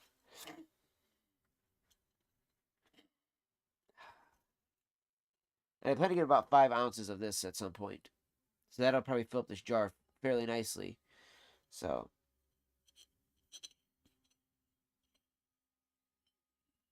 and I can't get my hand in it, but I can do enough to pull some pinches up forward to put on the tray and stuff like that, or just dump it on the tray. So So do you want something to drink? I will gladly take a Dr Pepper. You're doing it for McDonald's, right? You, What? you're doing it for McDonald's, right? Yeah, Dr Pepper.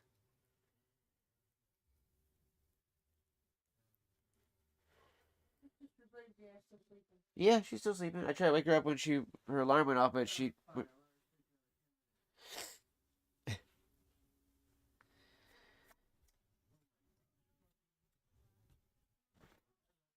Okay, so now we got this guy. So what we're gonna do is take our rolling tray here, chat. Let's wipe it off beforehand. I'm gonna make sure it's nice and clean and fresh. I actually do the same thing with my my pipe tool all the time. I actually constantly have very much an anal person about keeping it clean.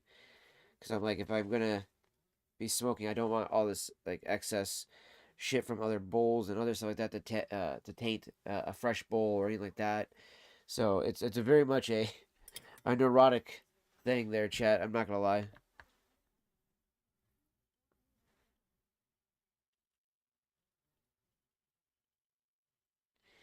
It's too much tobacco taken out, but it's okay. There's way too much on the tray needed for Little Rammstein here. Little Rammstein is a German briar pipe. That's why I named it Little Rammstein. It is definitely one of my favorite pieces other than my Peterson. It literally goes Peterson, and then it would go this one, so.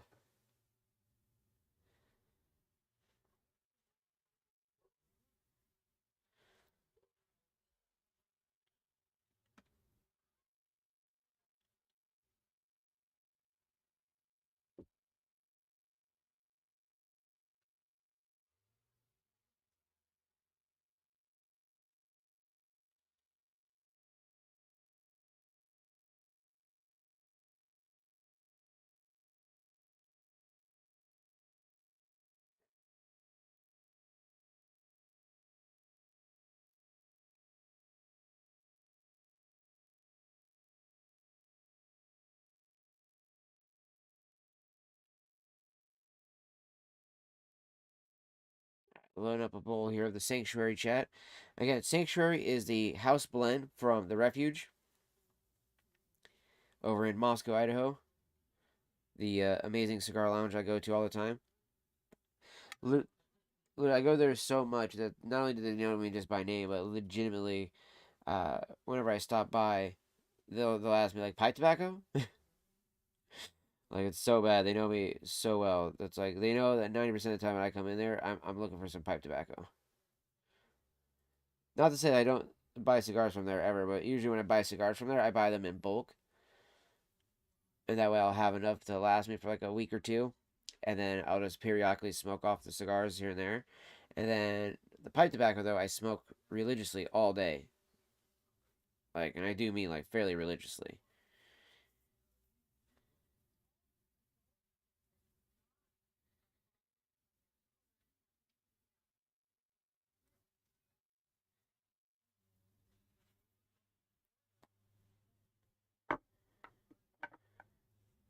Okay.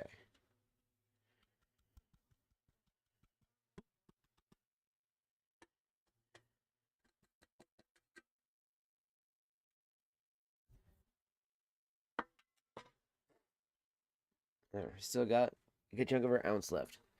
Now, this jar will make it a little bit more of a pain in the ass to carry it around, just because it is a bigger one, but that's okay. And this jar is also going to be a permanent jar.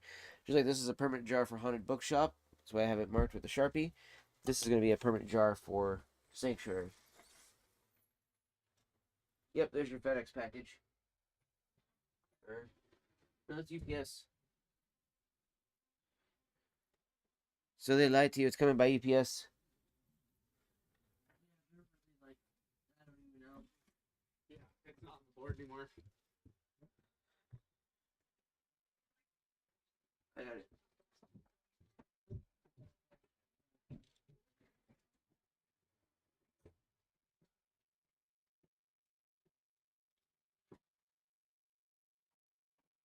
There you go.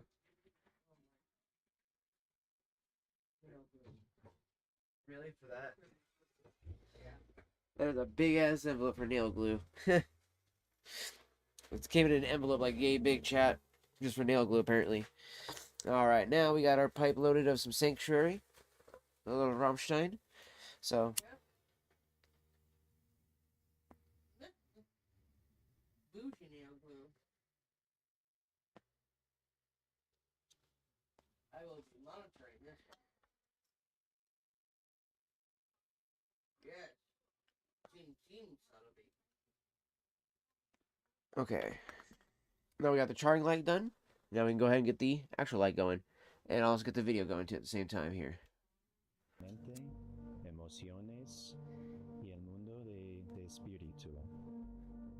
So See how our it burns guests, evenly when they across? come That's to what you want right there, they chat. are in isolation, when people are eating like a very gentle amounts of food, a very clean food, fruits and vegetables, no spices, no oils, to allow to facilitate. I do like that I can actually hold this one in the mouth pretty easily too as well, chat. And receiving this very subtle information from the plants.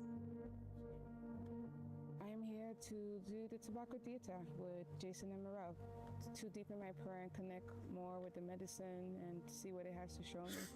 And I've been already having dreams about it, like when I was in New York. It is unique, the dreams that you get.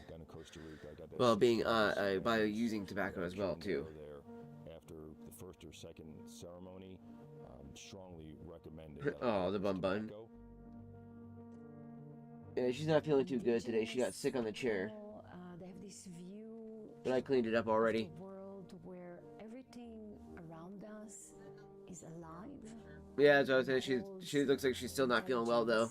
We are looking at these plants as our allies. As our allies, as our guides, as our friends, and we are building a personal relationship with these plants. Again, she's the hippy dippy part of it that I'm just like, okay, honey. There are things that I'm bringing in, kind of patterns in my life that have come to my awareness recently, things that I want to deal with, things that I want to overcome. So, I'm kind of coming in with that intention. I started dieting in Such a fantastic tobacco. 2021. I've come back each year, and I've done 3-week diets each year. So this is my final 3-week diet. And of course, she would be one of those people that's like, I want to be a guru as well. Will be completed with Ernest. Yeah.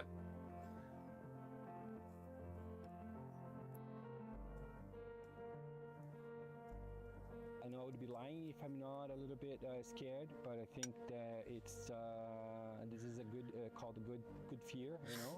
It's a matter of respecting the medicine. That is true. If you respect the plant will bestow upon you some pretty good gifts.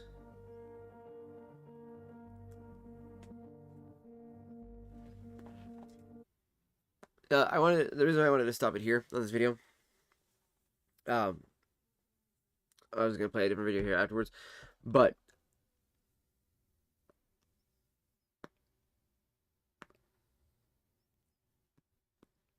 when they say that they do a 1 to 3 week thing for self-reflection,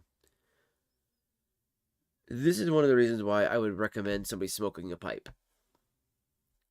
You will have that reflection daily hourly, whatever you choose to smoke your pipe, and you're smoking your pipe in that moment, even when I'm doing this, I'm still reflecting upon my thoughts, upon my behavior, upon my actions, upon my desires, things like that, and you kind of just think about, are they aligned with what they should be? Are you, living a good life? Are you living a fulfilled life?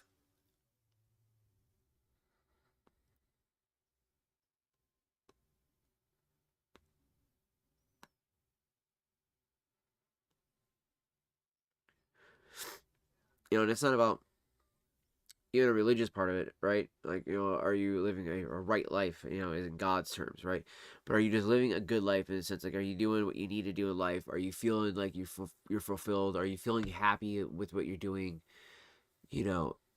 And do you feel that you are, you know, able to wake up and go to bed, feeling happy, feeling good about yourself?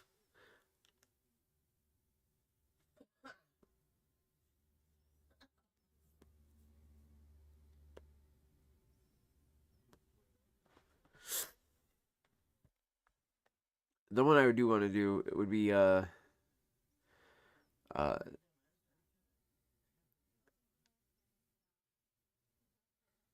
go with this one here first, and then I'll go with the other one in there, chat. Ever learned to pack a pipe directly from a modern day pipe smoking legend? I have. Okay, I like this one because we get the stuff from Jeremy Reeves, which Jeremy Reeves is the guy we watched from this. This is our boy Jeremy Reeves right here. So Adam here though goes to pipe shows. I would love to go to a pipe show.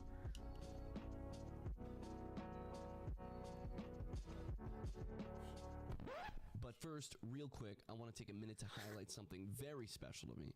As you will see intermittently throughout the video This is such a and good in the tobacco. many videos to come, I was recently sent this extraordinary pipe packing board from a Mr. Leo Romanelli. Leo reached out through Instagram explaining that he was first a huge fan of the channel. I think it's really hard to keep conversations going sometimes with this tobacco chat. For one reason, I just want to keep smoking it instead. Instead of talking, I just want to sit here and smoke and think. That's how good this tobacco is. Like, I don't want to sit and talk, I want to sit and think. I want to contemplate on my thoughts. The entire time I'm just sitting here just... This thing is incredible. Shipped all the way from Italy, it finally got here and it's now a part of my daily ritual.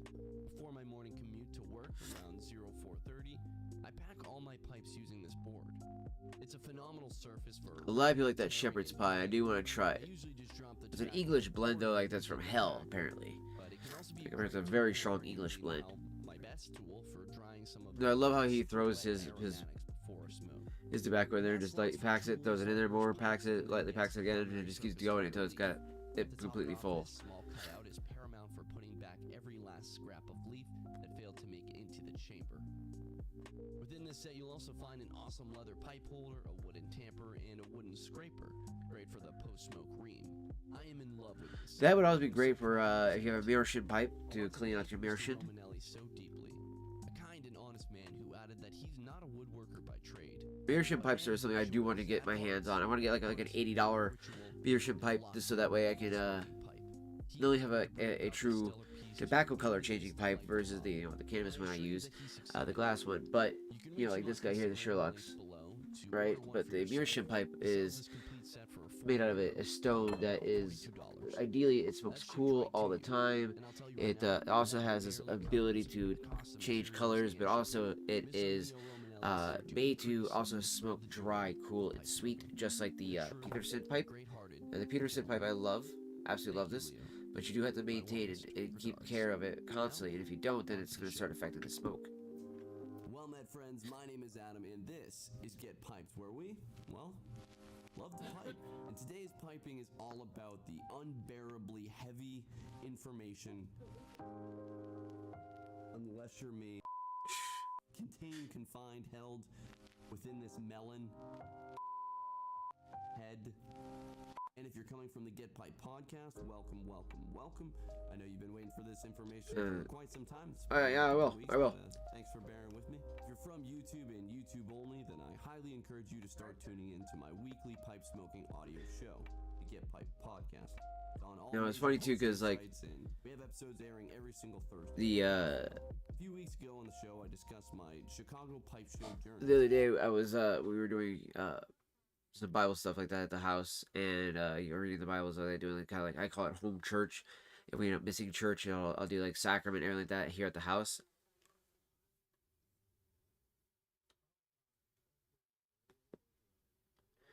And I'll do the LDS one just so that way, technically, because I'm not an actual like priest, but I'm a, by the standards of that, I'm a priest. So it's like, okay, if I had the actual doctorate, actual like, degree and stuff like that, that'd be kind of cool. But the idea though is, I'll perform the sacrament, we'll read stuff like that out of the Bible, and I'll pick like a few sections and stuff like that kind of like pertain to certain things, and also obviously pick some hymns as well. But it was kind of funny though, because there was actually quite a few of the ones I was reading from the Sunday, that just last Sunday, was like a bunch of ones come from Psalms or from Deuteronomy.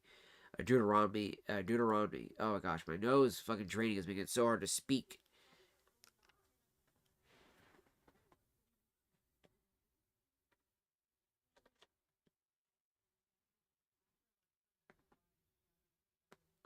Deuteronomy, as I was trying to say. Fucking damn, dude.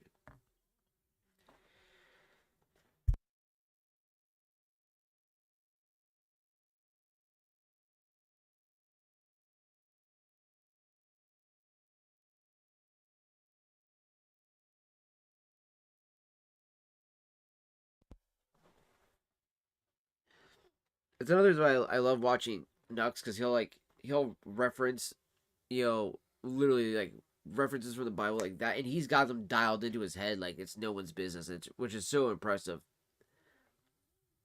Turn in. Hey, monkey, you gotta wake up, kiddo. Almost 11:30. Where's she gonna go? Yep, sister ain't waking up at all, chat.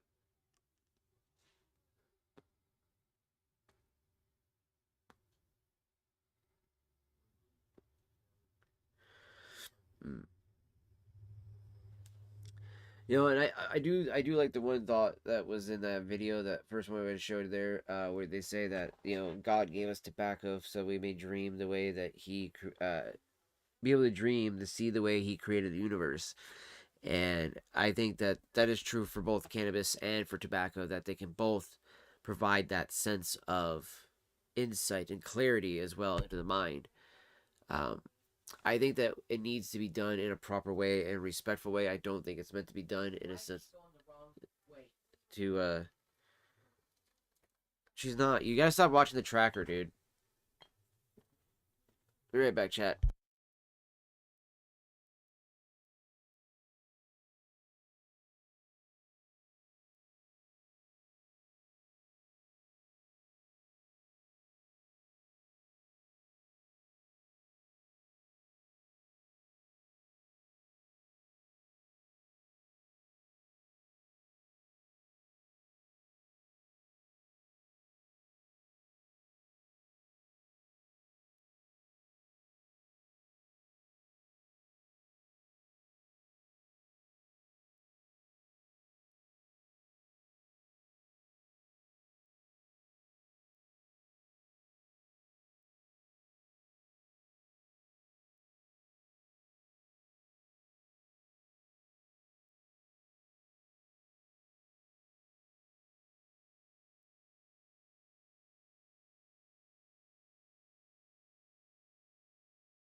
All right, chat. So sorry about that.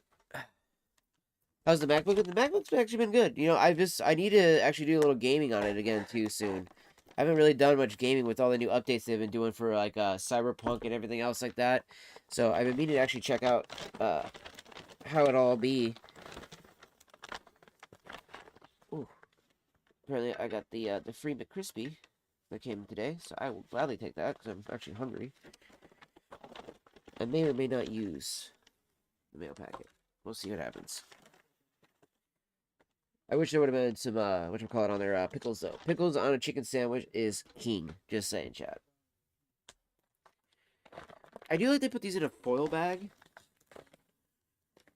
But I kind of hate it at the same time because it always makes the bun a little soggy.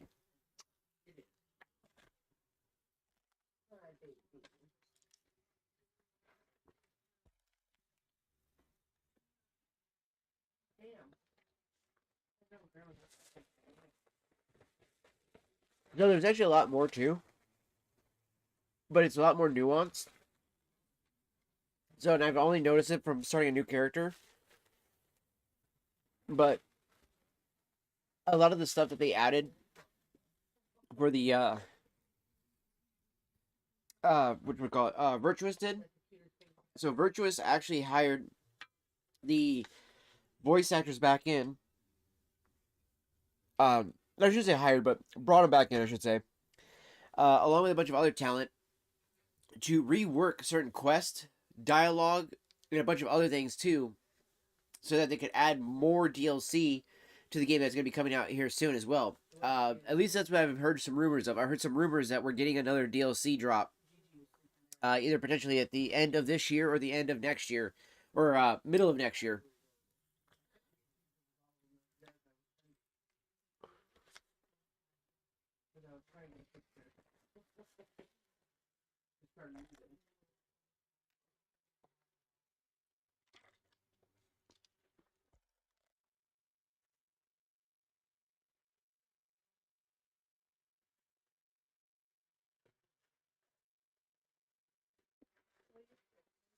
I won't lie.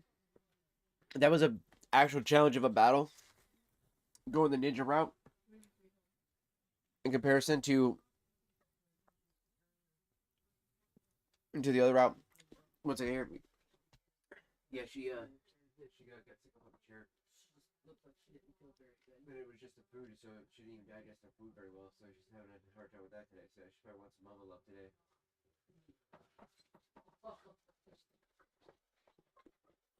But yeah, I ended up remaking I remade a corpo so I could actually go through and check out some of the new dialogue, some of the new stuff like that, and a lot of it again is very nuanced, dude. But there's a lot of just subtle like little add-ons and like changes to even the beginning of the game that you're like, I like this. This makes it feel a little bit more like it was, handled with care by Virtuous.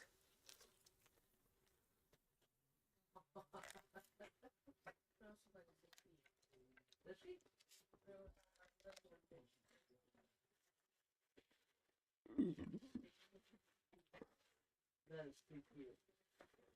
Oh.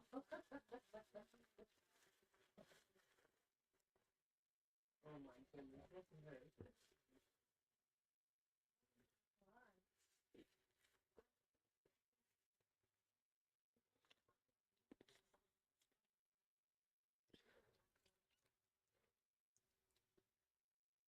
Martin and hers. No longer mommy.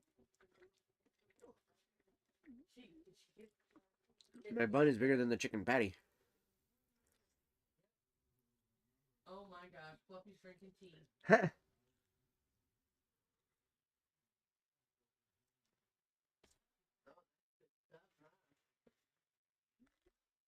Sorry, chat.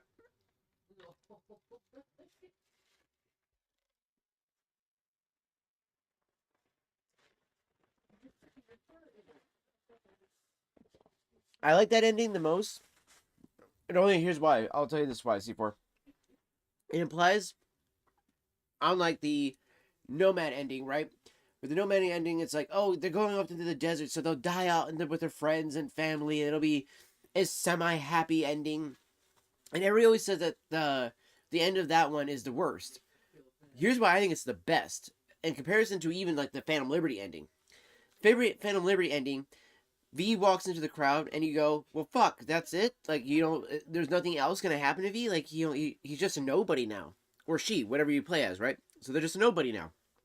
This one tells me we would have gotten like if they would have done it right, that would have been the DLC we would have got. It would have extended the ending, gave us New Game Plus, and we would have done the Crystal Palace, and it would have more or less screwed over anybody who didn't choose that ending, and they would have just been like, hey, well, guess what? Now we've canonized that ending, but they didn't want to canonize it.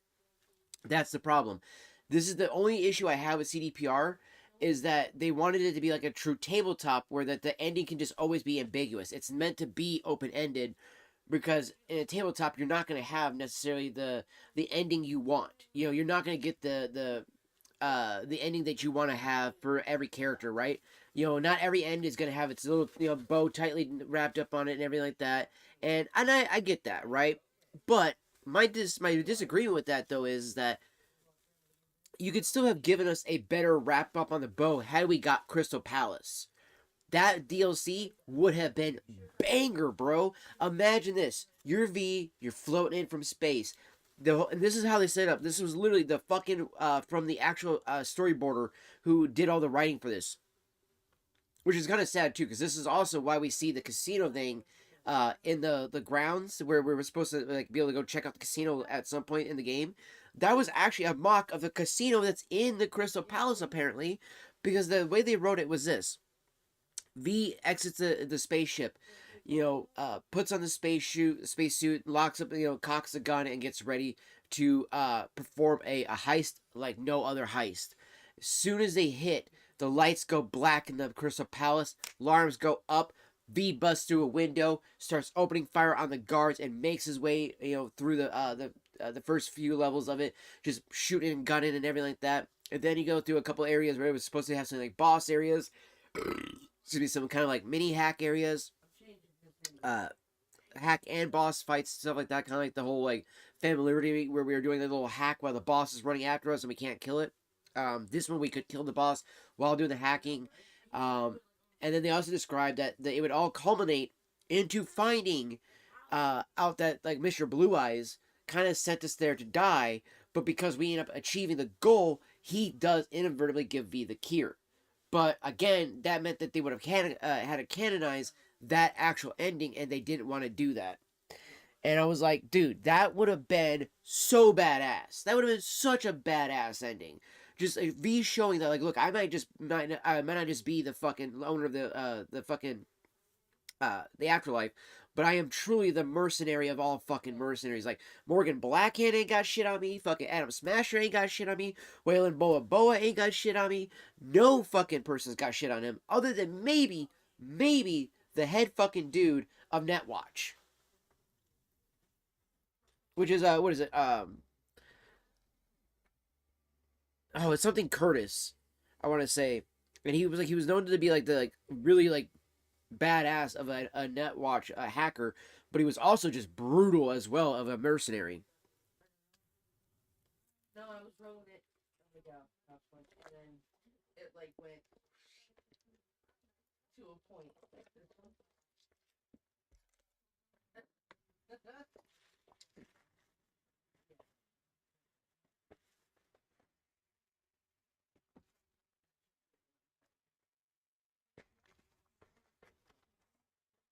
Mm.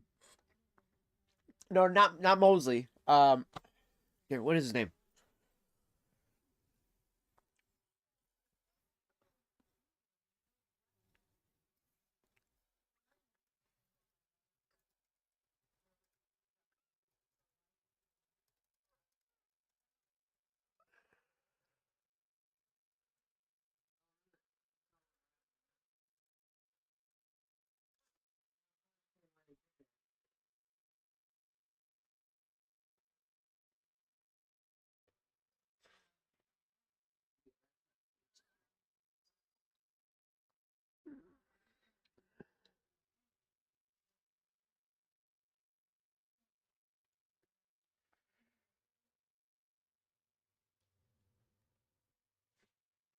Oh, what's his name?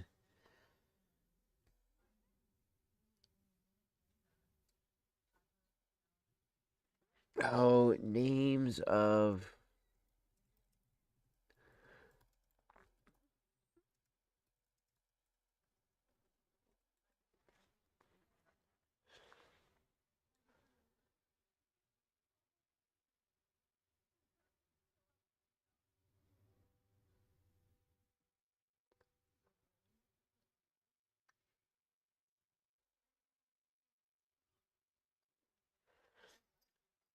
It's like something Curtis, right?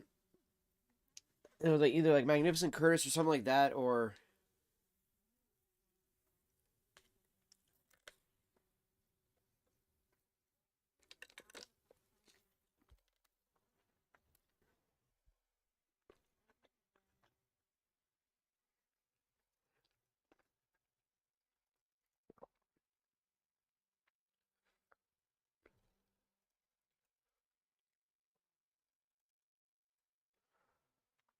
Magnificent Curtis. That's who it is. That's right. Curtis is known by the handle Magnificent Curtis, the respected leader of the Pacifica branch of NetWatch. Thank you. A global net running. I don't know why the fuck he was not pulling this dude's up. Because he actually works with fucking Morgan in a couple of the tabletop games you do. But this dude is literally probably the only other person I would think that is as badass as V. And it's mainly because I want to say he really, really kind of like got the whole thing going for like NetWatch in the area. You know, like to make them more an established title.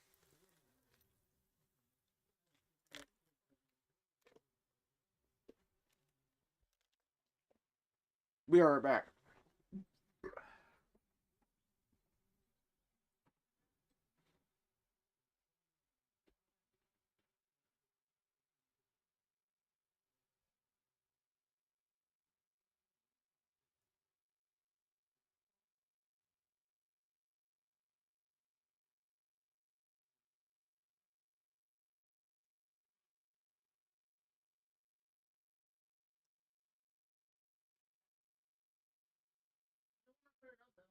Nah. Yeah. It's a cheese cup. Photo. I didn't put it up there. Okay, what was up there? I didn't put it up though.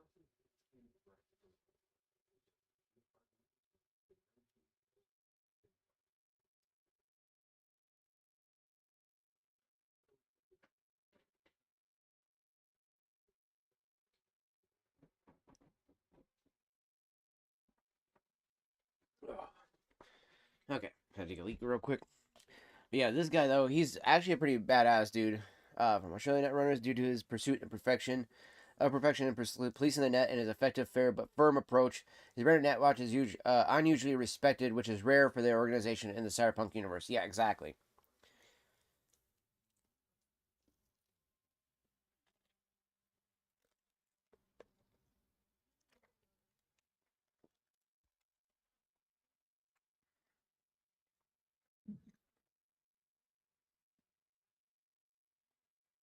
Isn't that the Erebus?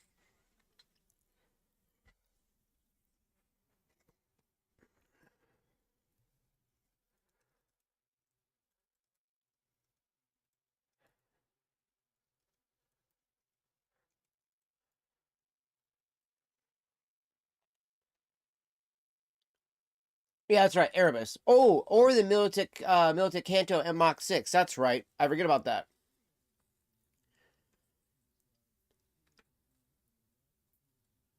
Oh, that's right, because the other one's a Blackwall infused Militech cyber deck. That's right.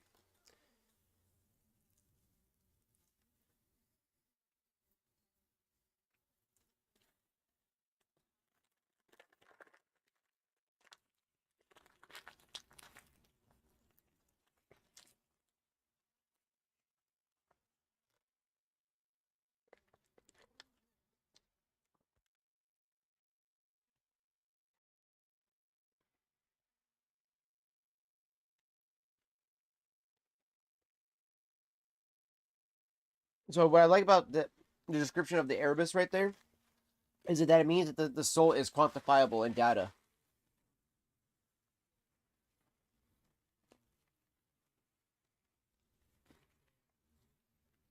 like even though it says converting the souls into data and killing them, I think that it also kind of implies that they're already a form of data.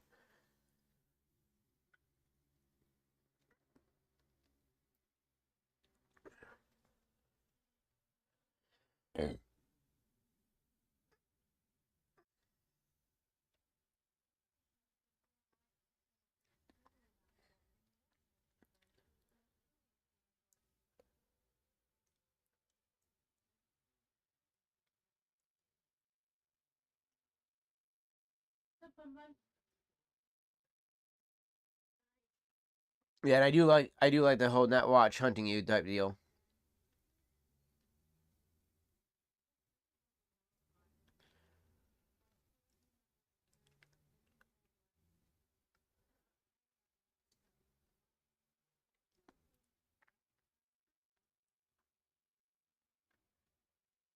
Yeah, that's why I enjoy playing some Cyberpunk. That's why, again, later on at some point today, I do plan to do a Cyberpunk stream, just hanging out, playing some video games, smoke our pipe, enjoy the time together, and hang out with everyone.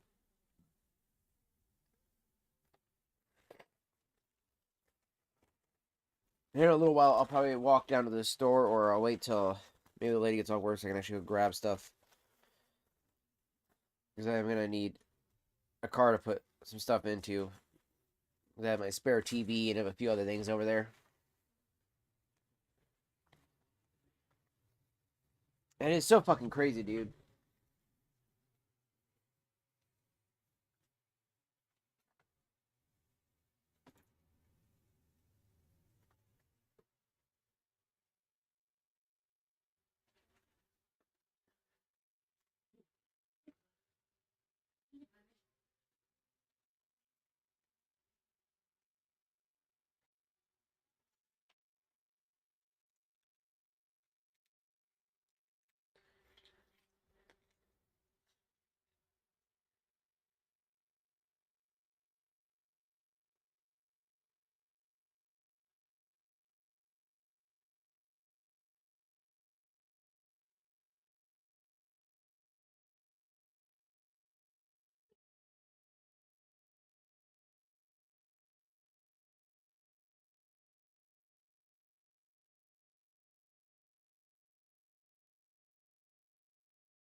Huh. That's why it says that the mask ain't supposed to have a fucking screw over the case for it. Over the batteries. Oh, it does. I guess it already had batteries in it, though. That's right. Might let have Joker mask. They give us a little thing like this here for testing the lights, turning it on and off. So I thought I'd keep it. Who knows? Maybe we can use it for something there, you know, as a button to start it, turn on and off something. That'll go in the cord box later on.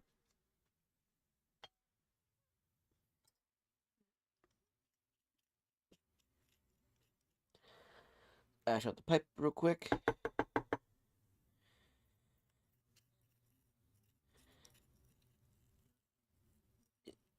Like I said too, chat, you know, like I do know it was bound to happen, you know, and it was getting closer and closer to it.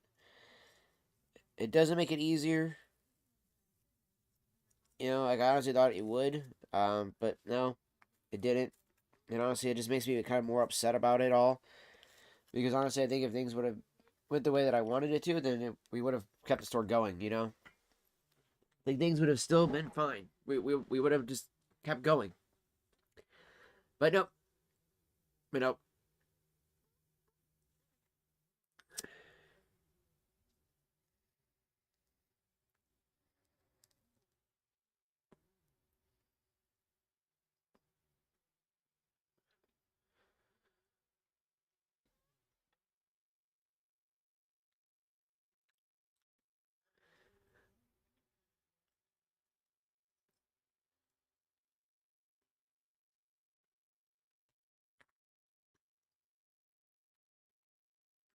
Those are actually pretty big hits there. Holy shit.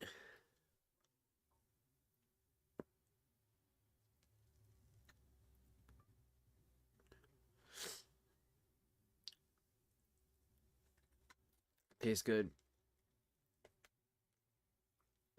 Smoke's good. I need to empty out my ashtray. Holy crap. Ashtray is actually pretty full. A pipe bowl of ashes.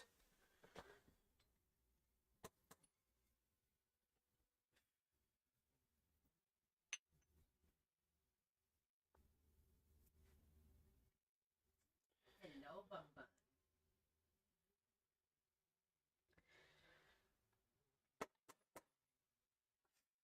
I had blown ash out of there into my eye in a while there, so I guess that was due, I guess. Oh, that hurts so bad, chat.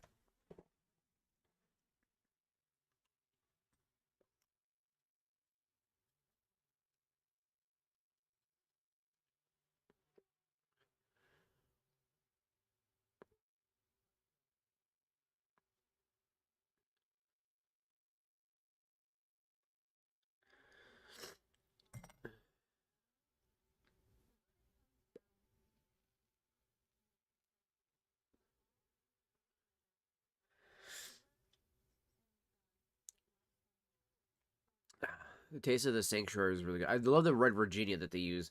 You really taste a lot of that sweetness, the kind of fruity, citrusy vibe to it, and then the tiny black Cavendish that they add to it just really helps tone that down and adds more of an actually kind of like a chocolatey note to it.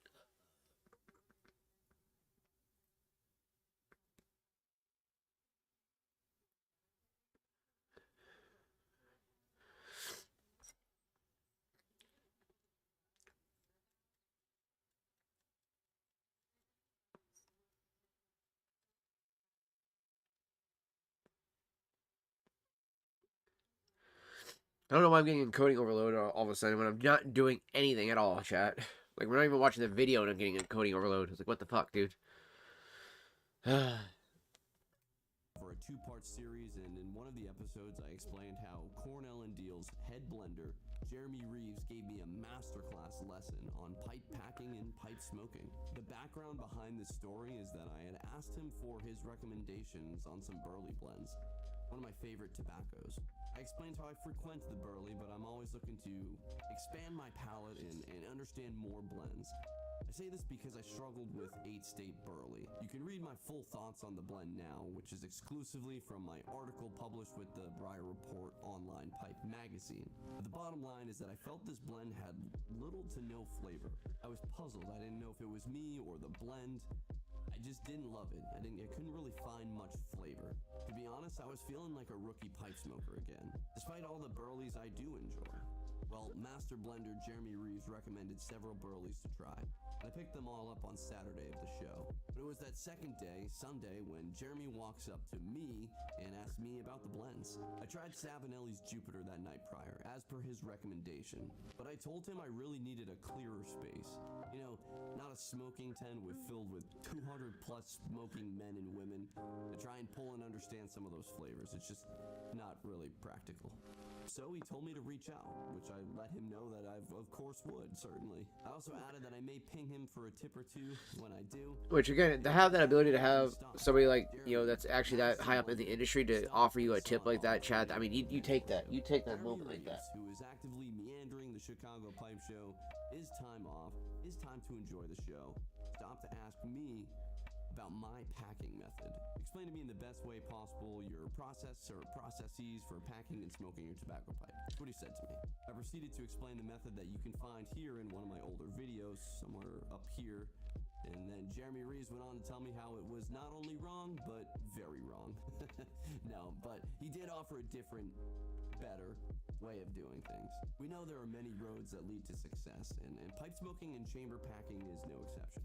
But mayhap the technique of a legendary tobacconist is a tad better than others. I'm inclined to agree, but I'll let you try to be the He's got a judge. point. He's got a point. This was the masterclass he gave me, an uninterrupted 10-minute lesson. Do my very best to honor that class he gave. I don't know how long it's going to be, but we'll see how it goes. You do know how long it is. You can look down. I can't. I'm recording. Tobacco is a very delicate plant. Smoking it for flavor is a very deliberate action. If you truly desire to get the most out of the tobacco, the slow and steady approach is paramount. Jeremy began by explaining that you want to tend your tobacco, meaning we start by prepping it in a dish or a bowl or a piece of paper or the literal table if you're still a mad lad. If it's cake, start ripping, a plug, start slicing, a flake, start rubbing, ribbon, shag, cube, or ready rub, then just start prepping immediately. We prep the tobacco by generously I feel it hit the head really, playing with it. really hard, chat. I'm just like, You play with their hair. You wanna making it hard to keep the eyes open a little bit. Not like tired people eyes, but it's just like, okay. action figure. Not Again, the enough. eyes are shut. Like a cat making biscuits in his 5-star bakery. So you literally move your fingers through the tobacco. This achieves two purposes. The first being that it oxygenizes. It's not oxidizes. It gives oxygen to the. Yep, my mama says she's gonna Oxygen. monitor it. Oxygen. You know what I mean? It's good. It's good for you.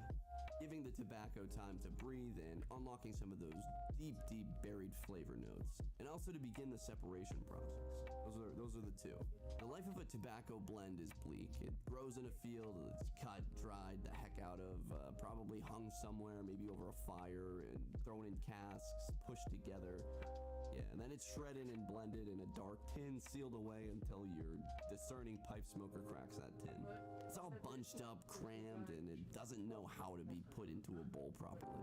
Well, thanks to Jeremy Reeves, I'm a learned man, and we want to put that tobacco in the chamber properly. It's a very specific way. To achieve this, we start by separating the components that make up this blend, well, in terms of size.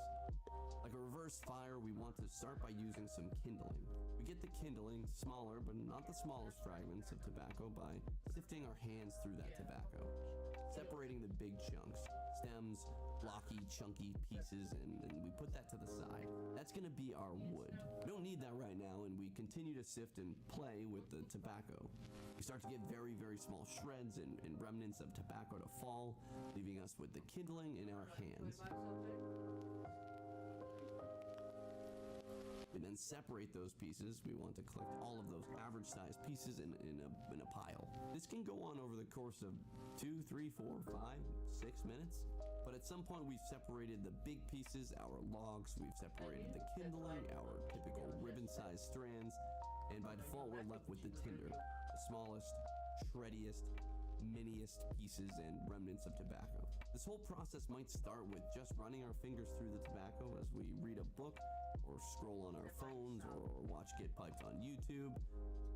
Then it moves toward the calculated separation of the tobacco by way of size. We have our 3 piles, yes, but now what? Well, we build a fire, slightly weirdly. We begin with the medium-sized pieces, our kindling. We put that kindling at the bottom of the bowl. This should be a majority of the tobacco.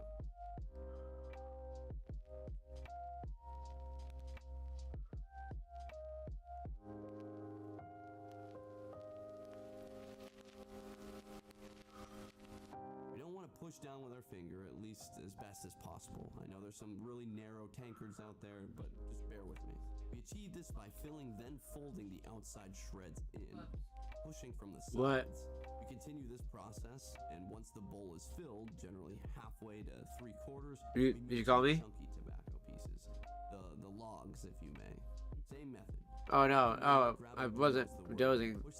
I was just closing my eyes due to the actual like feeling of the pipe smoke. Like I said, just kind of like making myself like a little relaxed. So I just kept kind of closing my eyes while I was smoking the pipe. Press it down, but we're not throwing a finger down into the bowl. If you hear it drop, that's when I passed out. This idea because so many pipes are narrow, tall, Like I did last and night. push down. So take a look at what you got, but in the spirit of Mr. Jeremy Reeves, masterclass, we'll avoid it here. As for our logs, they should just fall into place, taking up the rest of the bowl size. That's when we again use the pad of our thumb to press down on the bowl. The tobacco now is just barely under the rim. We end this packing process by the dropping of our little pile of tinder. You know it's lit.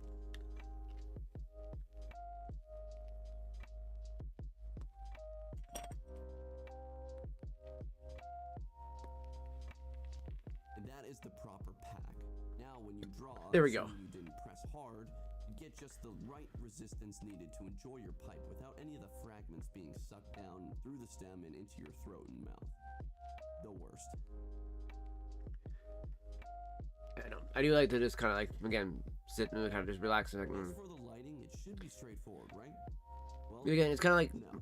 how do I equate this? It's like the way when you're making music, you don't want to make the music just by looking at all the knobs and levers and stuff like that and doing all that. You're not supposed to make the music with your eyes. You're supposed to close your eyes, put your hand on the soundboard, and work the sound levels that way and listen to the sound.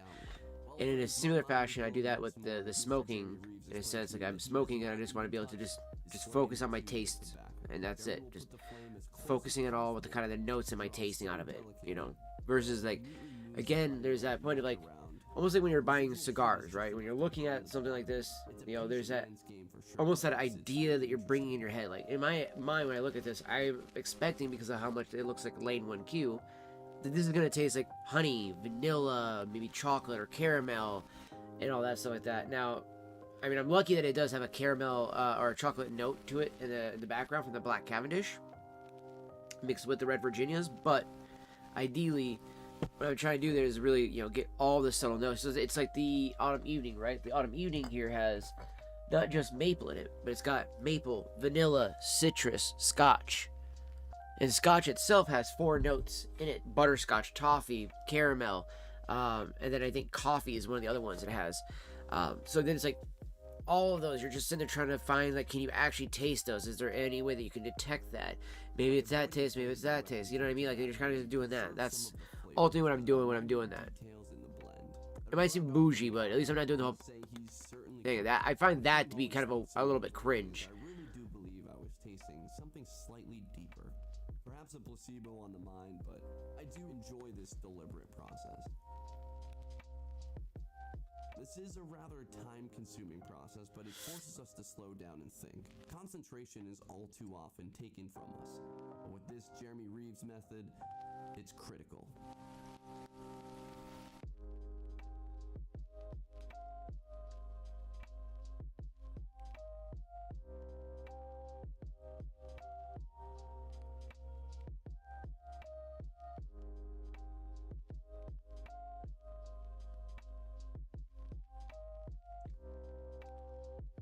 Can't say I'll do this every time, but I'll certainly plan it for the finer tobaccos and maybe my quiet. As you want to close my eyes, I'm really trying to focus in on it more. I do taste more of this like nutty finish that's there that I don't normally get.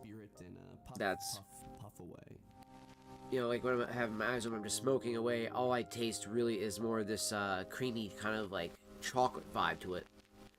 But like when I kind of close my eyes and I'm really focusing in on that taste and the smoke.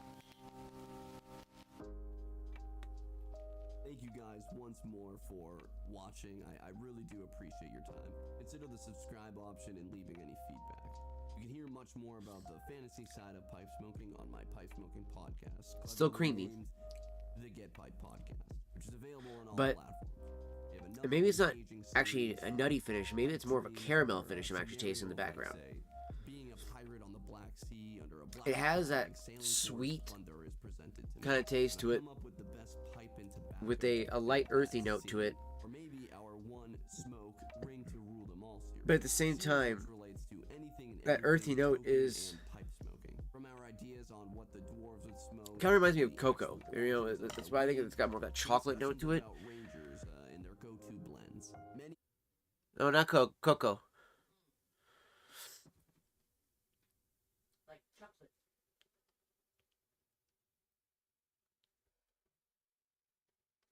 I don't even remember watching this video. Believe it or not, different Oh, this guy. require different styles of smoking, packing. Yeah, this guy I have a kind of an issue with. The way he fucking decides to, his thing is like, oh, as soon as you start to see ash, like, take a moment, scrape the ash off, pack it, stir it, and then relight. It's like, bro, the ash is there because it's holding in the fucking, you know, the embers and everything like that. You want the ash there. Mutton Chop, by the way, Mutton Chop Piper, he's awesome. He's a good guy. Same with the Vaping Piper. I also like that guy as well. He's another good one.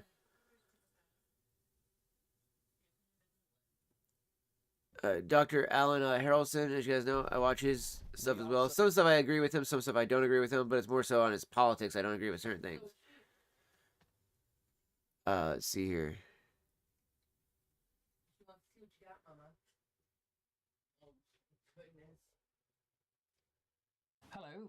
welcome to another of my pipe.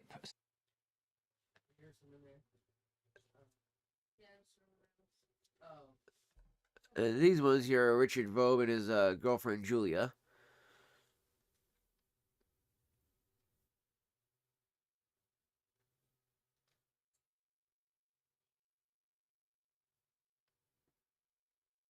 Hey, look at this. This is one lucky bastard right here. He's got some plum pudding here. Hello. You can't even physically get this tobacco anymore. It's nice to see you. Our weekly get together and a chat while we have a good old smoke of a pipe. Got my Harriet Pipes cup with a cup of coffee this morning. I'm actually recording this Sunday morning, the day it goes out. I often record them in the week so that I've got them ready. It's just been a very busy week. What am I smoking today? Let me see. I have a box here. And it might be because it's towards the end of the bowl that I'm getting more of the cocoa and the cream notes to it. I mean, a little bit of caramel notes, because the beginning of it, it definitely has much more chocolate, not cocoa. Like, I mean, granted, it's the same kind of thing, but like, I guess when I'm saying cocoa, I think of like cacao, and so like that more dark chocolate, more of that actual bitterness, bite to it, earthiness, that earthy chocolate. Whereas this is like more of like, at the beginning of it, it's more like a milk chocolate, and then kind of mixed with a little bit of, like, I'd say, a toasted almond. That's kind of the vibe I get with that. Bald is beautiful. The dude, okay, I know Richard is bald as shit. He is definitely super bald. I love this old British dude though. He's absolutely funny as fuck to listen to. And on top of that, he's got, you know, just a hell of a collection of pipes and stuff like that. And I also like a lot of his just old timey, you know, perception of things, especially about like filmmaking or, you know, the arts and, you know, the creativity that comes from being a pipe smoker. Picard bald. He is Picard bald, dude. He is very bald. It's funny too because he actually made a joke in one of his recent videos. And he's got to find a Super 8 film that he has. Back when he had hair, he said. Back when he was 17, he's like, I still have hair. It's just like, I don't know if I could actually picture this dude with hair at this point. I've seen so many of his videos where he's bald. Like, I don't know if I could ever imagine that. Like, what the hell would that be like?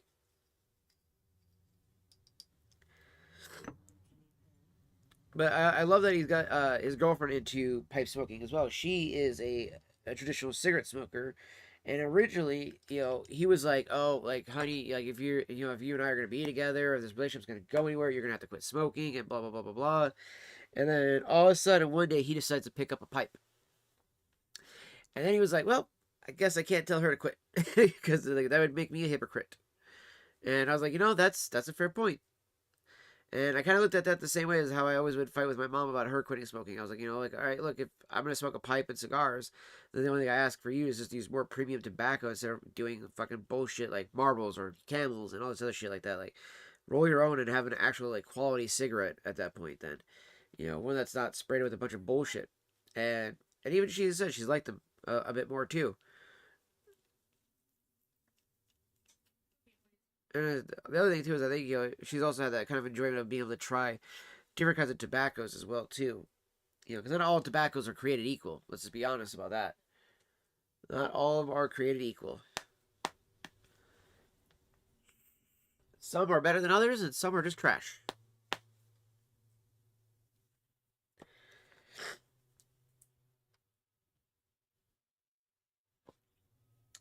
You know, for $10 a pop, the drum tobacco I got her the other day is one that she actually likes, especially if you have the right papers for it. But one of the things that she loves about it is that the drum tobacco, because it's made in a shag, it's like endless. You just keep pulling out of the bag. You think there's just a little bit left, and you kind of pull out more. You're like, wait, nope, I can actually make 3 cigarettes with that one. So that's the kind of nice thing about the shag, the Bali shag as it's called, that she likes. Now, Bali shag, usually what that means is just like, you know, Bali gold or anything like that from like her kratom and stuff. That means that it comes from the port of Bali, which is in Indonesia. So that's the form of tobacco that they use the most, is a form of shag, which is this long, elongated forms of tobacco ribbons that are like really fine cut, like almost like angel hair pasta, right? Because I mean, you got spaghetti noodles, and then you have angel hair noodles, which are like fucking spaghetti noodles, but they're like fucking crackhead thin. That is what we're talking about. shag is really thin, really bunched up, compressed, tightly and packed into these little packages. And that's what she uses to roll her cigarettes.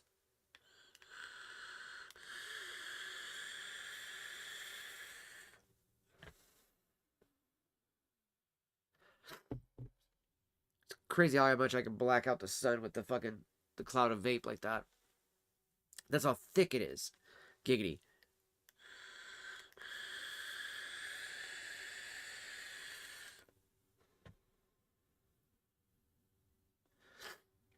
Trying to vape out this tank so I can change out the coil in it. Because the coil is tasting muted.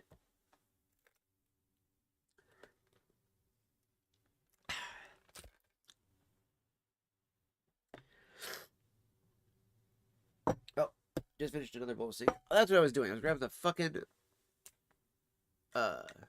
marker. Marker.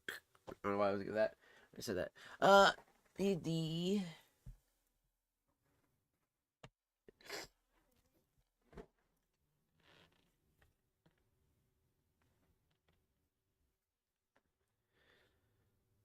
oh, that did not help me out.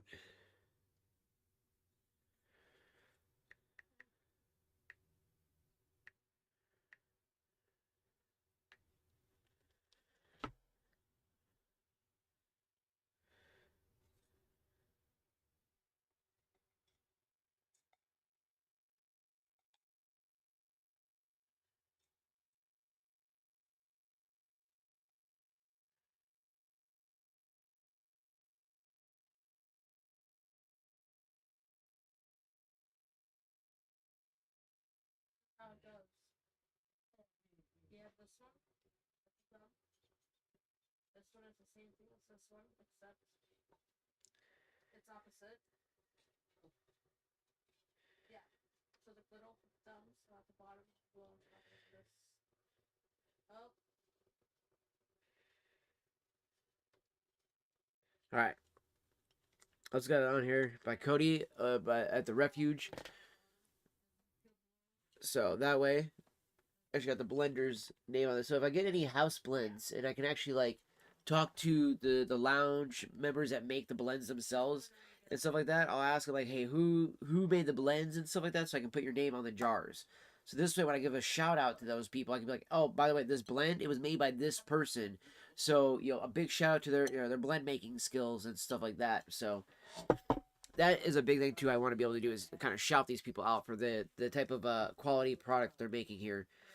And yeah, I actually had to use the bag to spell sanctuary, but apparently he misspelled sanctuary as well, and I knew he did. And I was like, that's not how you spell that. I was like, hold on. I could tell he misspelled it. You could tell he did so because he crunched the last little bit of the words and letters together. Like, fuck it. He even got the U in there, and that's where I was like, wait, is there a U in this, I think? So I had to double check my spelling because I haven't spelled that word in forever.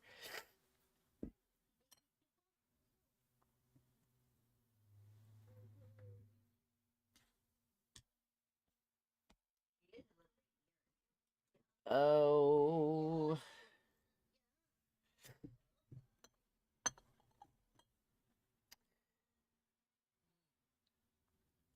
I kind of want to smoke my cigar, but I also kind of want to smoke another pipe bowl. I think we'll do another pipe bowl first, chat. Let's see here.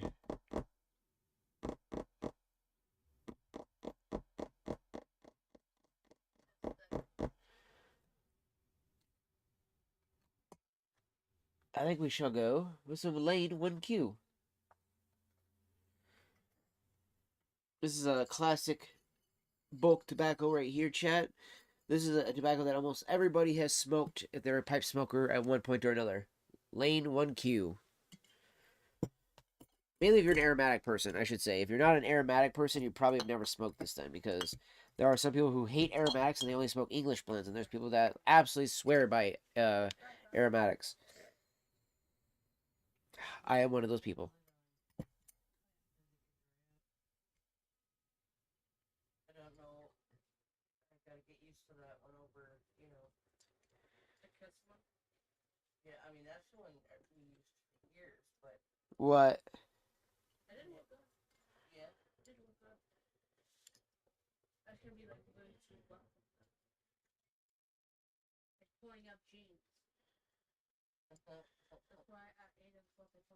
glad that I chose those black paint because having those long ass bench tip nails, I would have been cooked. You'd have been like, Aiden, can you undo my pants, please? What was it? What basic bitch is supposed to do. Right. My nails are too long. He did say that if he showed up on theme that he was gonna be able to slay for 20 euros. Oh yeah, so he's your slave now, isn't he? Yep. He just has no idea. Alright, we're loading in the Peterson system here. Really gaming C for everybody today. So sweet, been too long building a new gaming PC. Takes lots of pics. His build is gonna be sick. Nice. What kind of graphics card you got? Is he gonna be rocking? Is he going AMD or NVIDIA?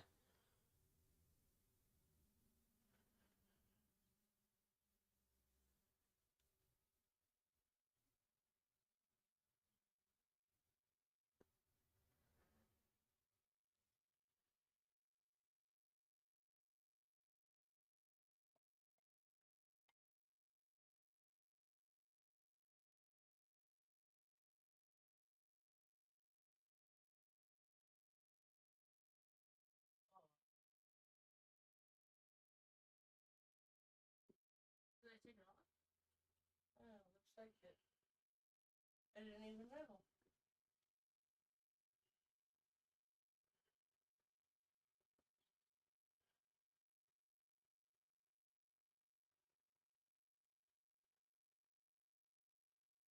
They can't even do that to us. I love the plants. I know, right? Wow, Fluffy. Although I thought Bowl in China shop. An RX 9060. Nice, nice. Doesn't it have like was that 12 or 24 gigs of VRAM? Or is that the one that's in between, the 16 gigs?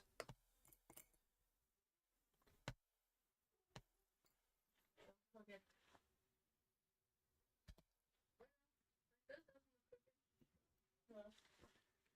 6-core Ryzen 5. Nice, nice. Oh, it's only an 8 gigabyte? Wow. See, I thought the RX 9060 was way bigger than that, but still not bad though.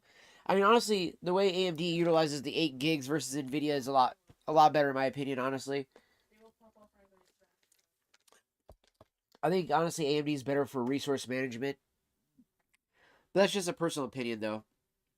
A Zen 3 build, nice.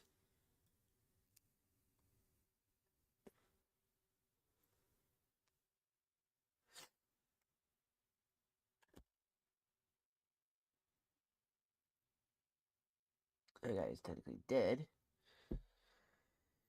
Go ahead and take a dab hit real quick.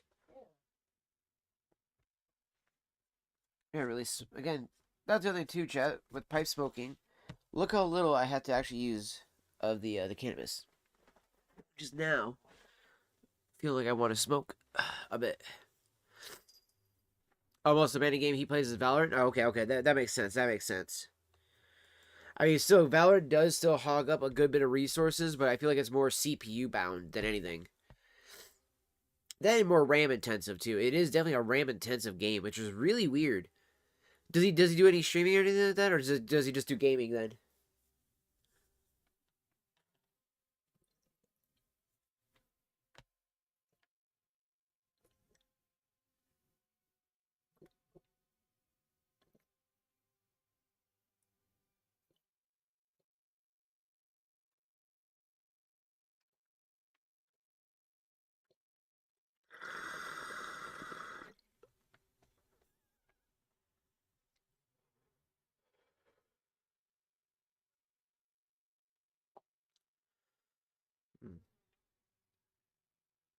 I mixed my dabs up this morning. I did a little bit of the ambrosia, which is a regular style dab, and then I did this blueberry OG CBD shatter. That just gave no streaming. Okay, that makes sense. That makes way more sense then too. How many gigs of RAM is he going to be sporting in that? Is it going to be 16 or are you going to do 32 in it?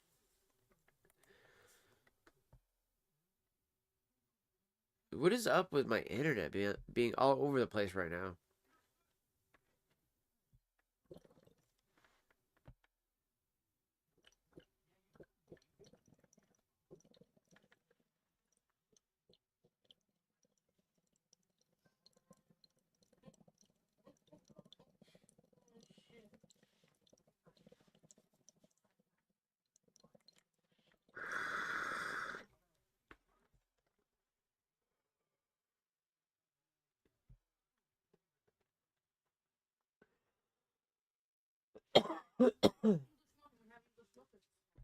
Very smart, very smart.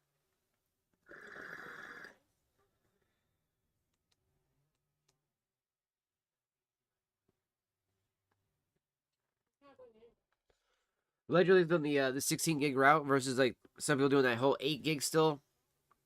Still crazy to see that.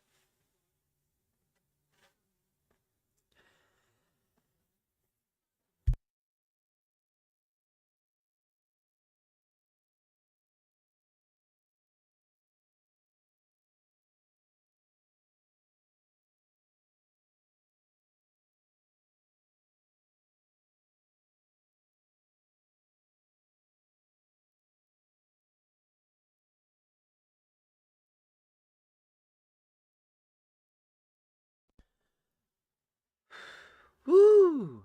Damn. I was using a blender and some machine learning too. Nice. Okay. Yeah. No, that'll be definitely a good PC for all that. Honestly. Like I said too, AMD has way better like I feel like resource management as well in comparison to Nvidia. So I feel like he'll get more bang for his buck with you doing that AMD build than a fucking Nvidia build or a Intel build. I was just like, I feel like Intel nowadays, man, is just more like they're more namesake than anything. You know what I mean? It's like, oh yeah, they're that company. And it's like, yeah, that doesn't mean they're good. It's like everybody's like, oh yeah, that's the company that everybody goes with. That's the company that Apple used to work with. It's like, yeah, exactly, used to. There's a reason why Apple makes its own fucking chips now too. It's like this is why everybody's making their own chips. Got them all done? Yep. Let me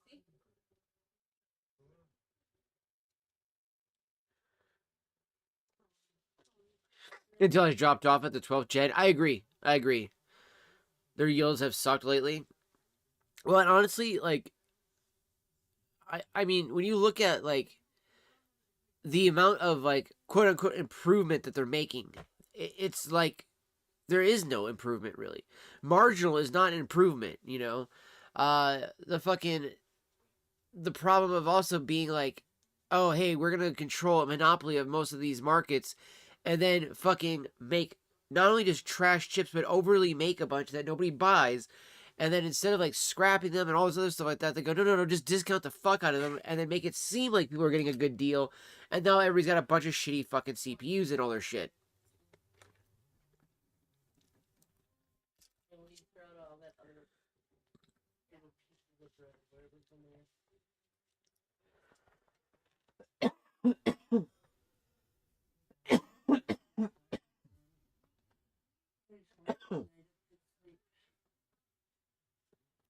Oh my goodness.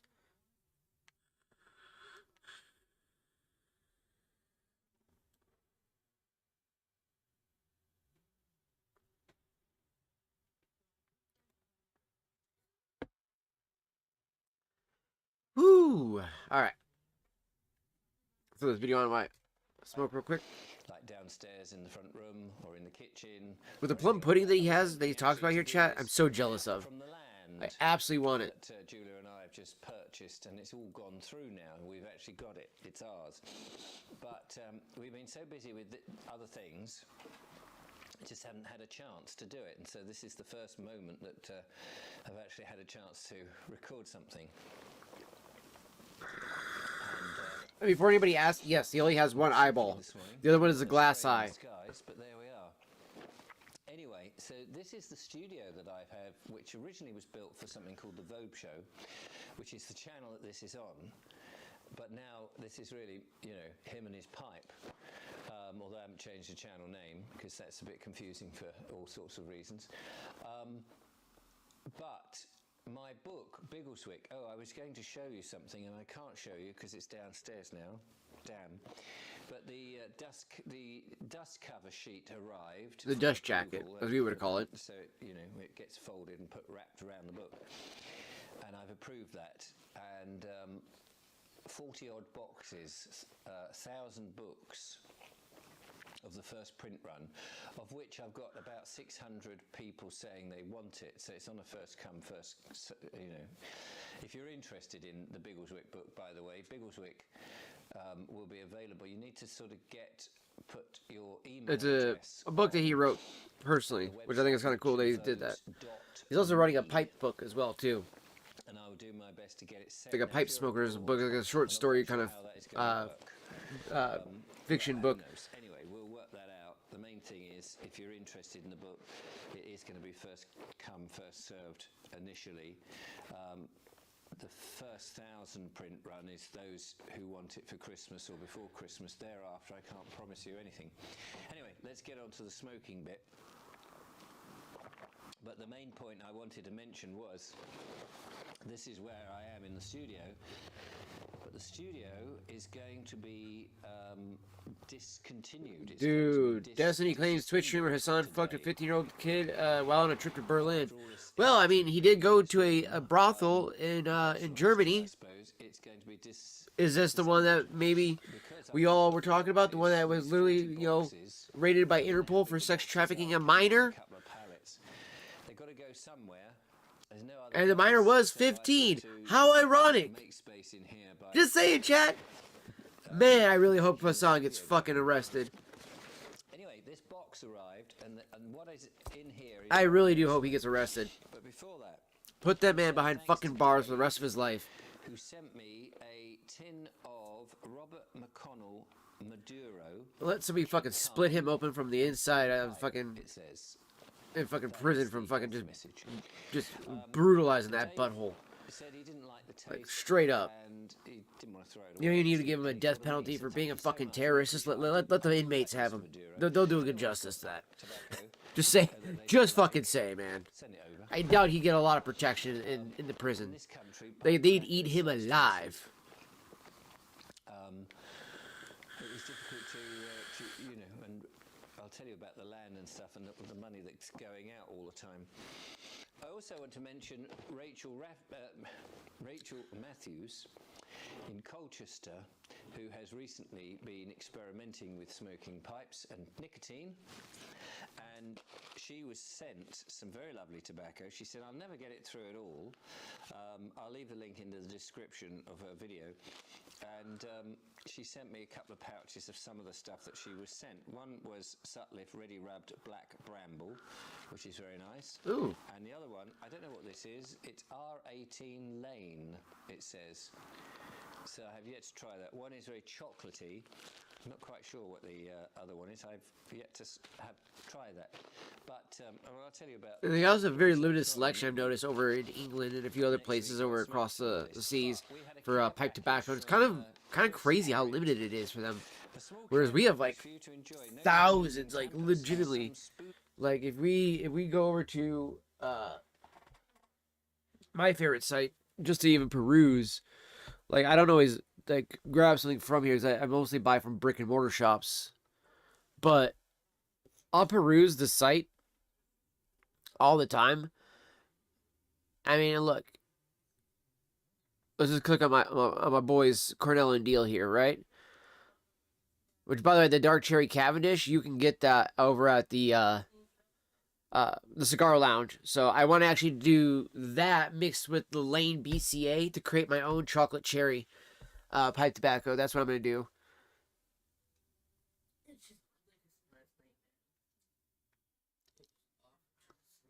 And again, you just you can sit scroll for a good little bit. Yeah, they even have a dark chocolate one right there as well. The Crooner, This is supposed to be what Bing Crosby himself would smoke back in the day. So I would love to try some of that. Some of the old Joe Krantz, I want to try that one as well. There's the chocolate Cavendish. I have the espresso. I got the espresso right here, actually. Move my 7 hydroxys. Got a little bit of the espresso right here. Literally, it's the Cornell and Deal espresso. It's got a little bit of a chocolate note now, finally. Still super moist, though.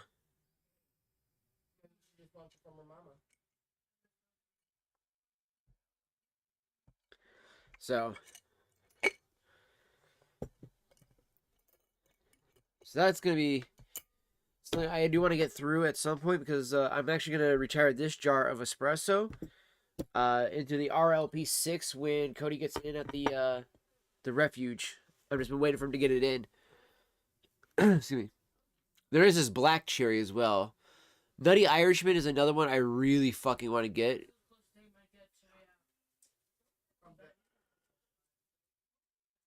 Because of the base of mellow, burly, soft black Cavendish and a tangy Virginia. Pretty much what you would expect for an aromatic, but this is when it takes an unexpected turn. The blend is topped with the warm hazelnut flavor of Frangelico liqueur and a splash of Irish mist. C&D's Nutty Irishman is definitely not your typical aromatic blend, but if arrows are your thing, you should pick some up. There's literally a 4 on the room note. It means it's super distinct. So, and I only can get this in bulk on this one here, and I would probably buy, I'd say, I would probably do close to 4 ounces of it.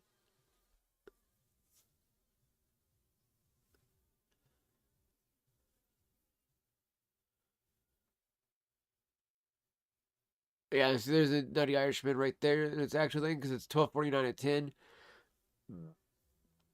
If this wasn't on back order, I would do this one too. The Dreams of Kadath sounds so fucking good. I've looked up some of the stuff that's supposed to be in it, the way it's supposed to be pushed together. And same with the From Beyond. There's a bunch of like H.P. Lovecraft themed tobaccos that Cornell and Deal does, which is just so fucking awesome. Then yeah, they got the apricots and cream.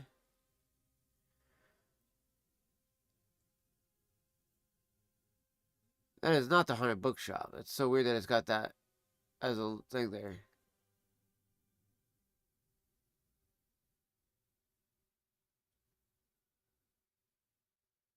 After Hours Flake. There's the Autumn Evening. There's the old Joe Krantz in there. Berries and Cream. I do want to see that one there. Pirate Cake is another one I really, really want to do because it's mostly Latkia or Latakia, however you want to pronounce it.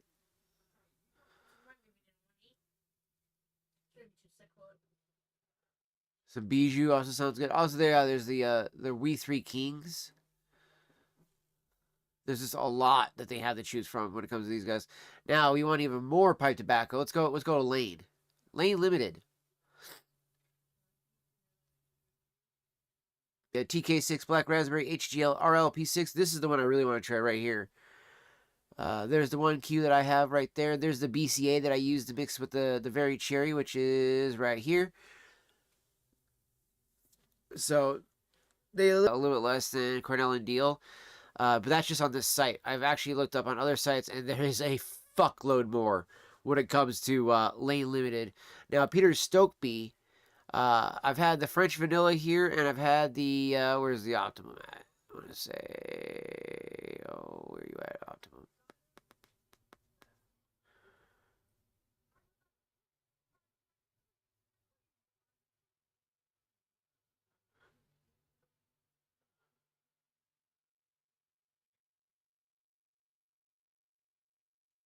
Ah, there it is. There's the Optimum.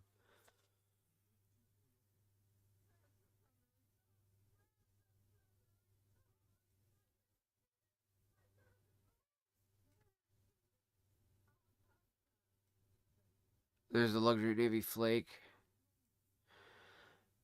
It's funny because I've heard a lot of people like love Peter Stokeby, but I don't know. I'm just not as big of a fan of it just because I always constantly get a tongue bite from everything I smoke of theirs.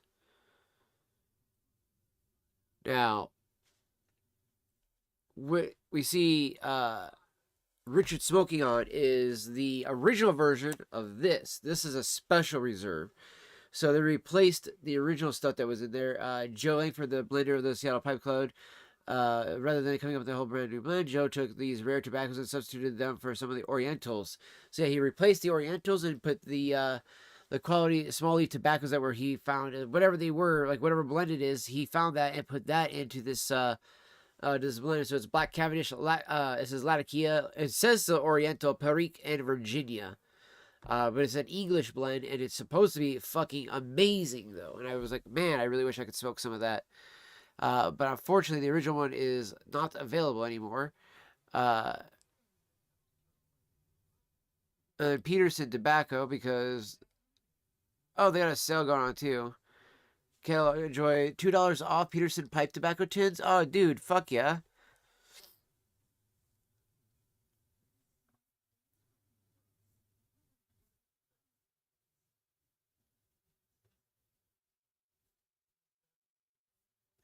I want to say...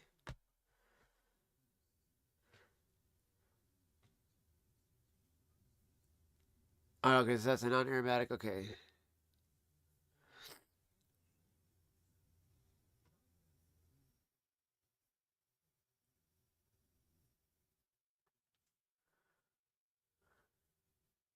Also non-aromatic. I'm trying to remember which ones are aromatics by them.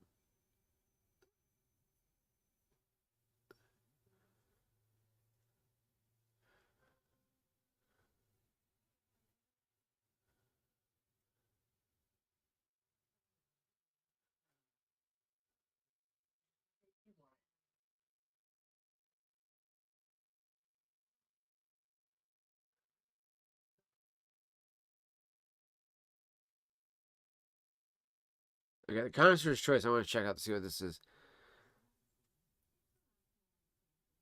Ooh, yeah. The mixture of sweet fruit, warm vanilla, and zesty rum. Yeah, that one would be one that I would definitely pick up as the connoisseur's choice. With this Hyde Park.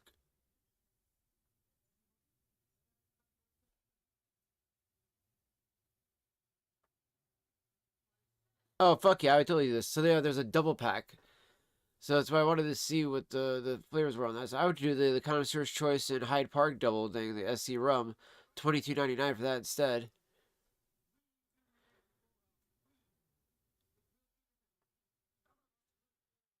This is an aromatic.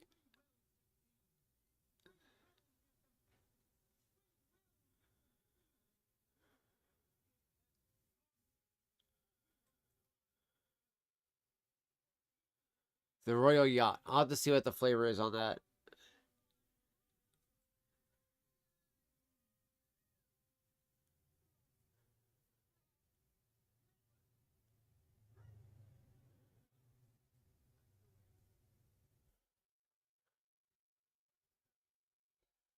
The early morning pipe. It is an English blend.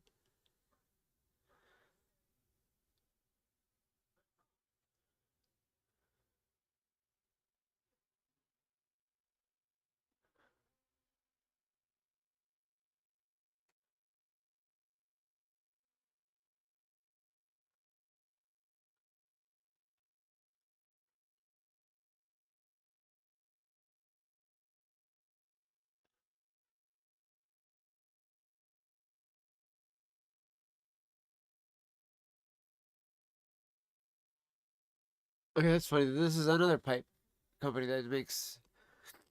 Yeah, so there's. I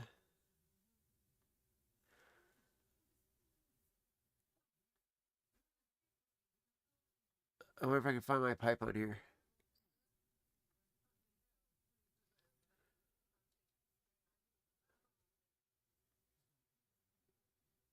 Because mine's a Missouri Meerschaum corn cob as well. I have right here.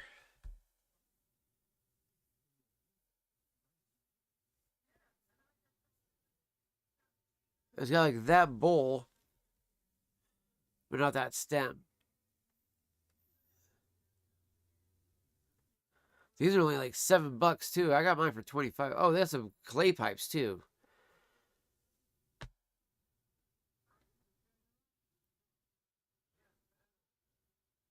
Oh, right here.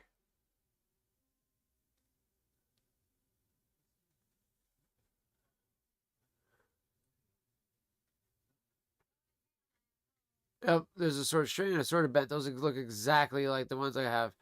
Okay, so yeah, that's what the Refuge has at their store. So that's what I picked up when I got mine. There's this one, the General, which I think it's supposed to be like the one General that used to have a massive corn cob back in the day.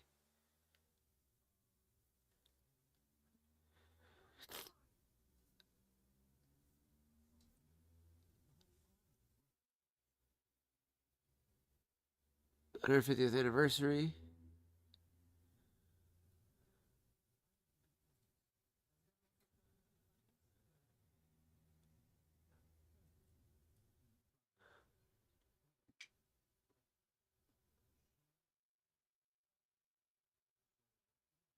Damn. Okay, so that's the only one they have of that pipe tobacco there, chat. Oof. That's crazy. That's crazy.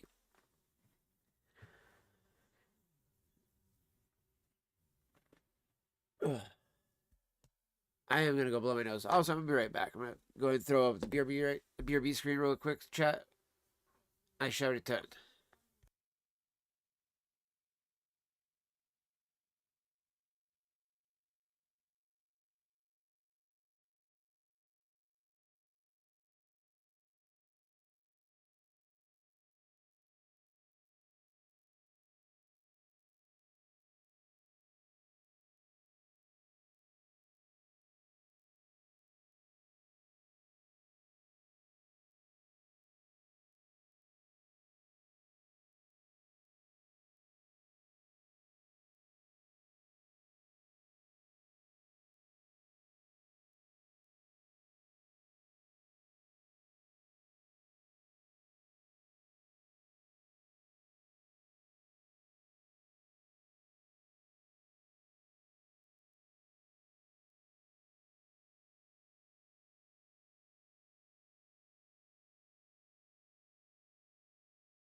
1 second, everybody, and I will be switching the screen back over.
Okay.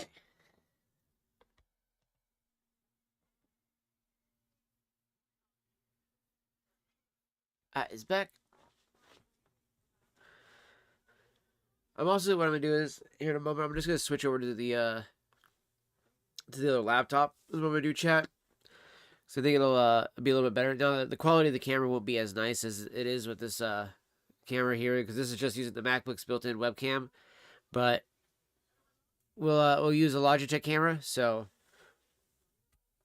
I just wish I need to get a with all the stuff from the checks out there. I get them cashed and stuff like that from the vape store and stuff. I need to effectively buy a adapter for the MacBook that I can plug in the Ethernet cord because I found the Wii one, but the Wii one only gives like 250 megabytes. That's it for download, and upload it doesn't do shit for it. It actually inhibits the upload more so than it does help it. Like you would think it would be better with that one. Instead, it's atrocious with that. So I'm hoping that we'll keep that get something that's more stable from that. So, but I think I'm gonna go ahead and just switch over right now. Actually, I'm gonna do that. I'll be right back, guys. Give me like about like 20, 30 minutes or so. I'll have everything like switched over. So I need to clean up the desk a little bit too, and then we'll also be trying to play some Cyberpunk as well. So do a little gaming here in a bit. So I'll see you guys back here in just a few moments.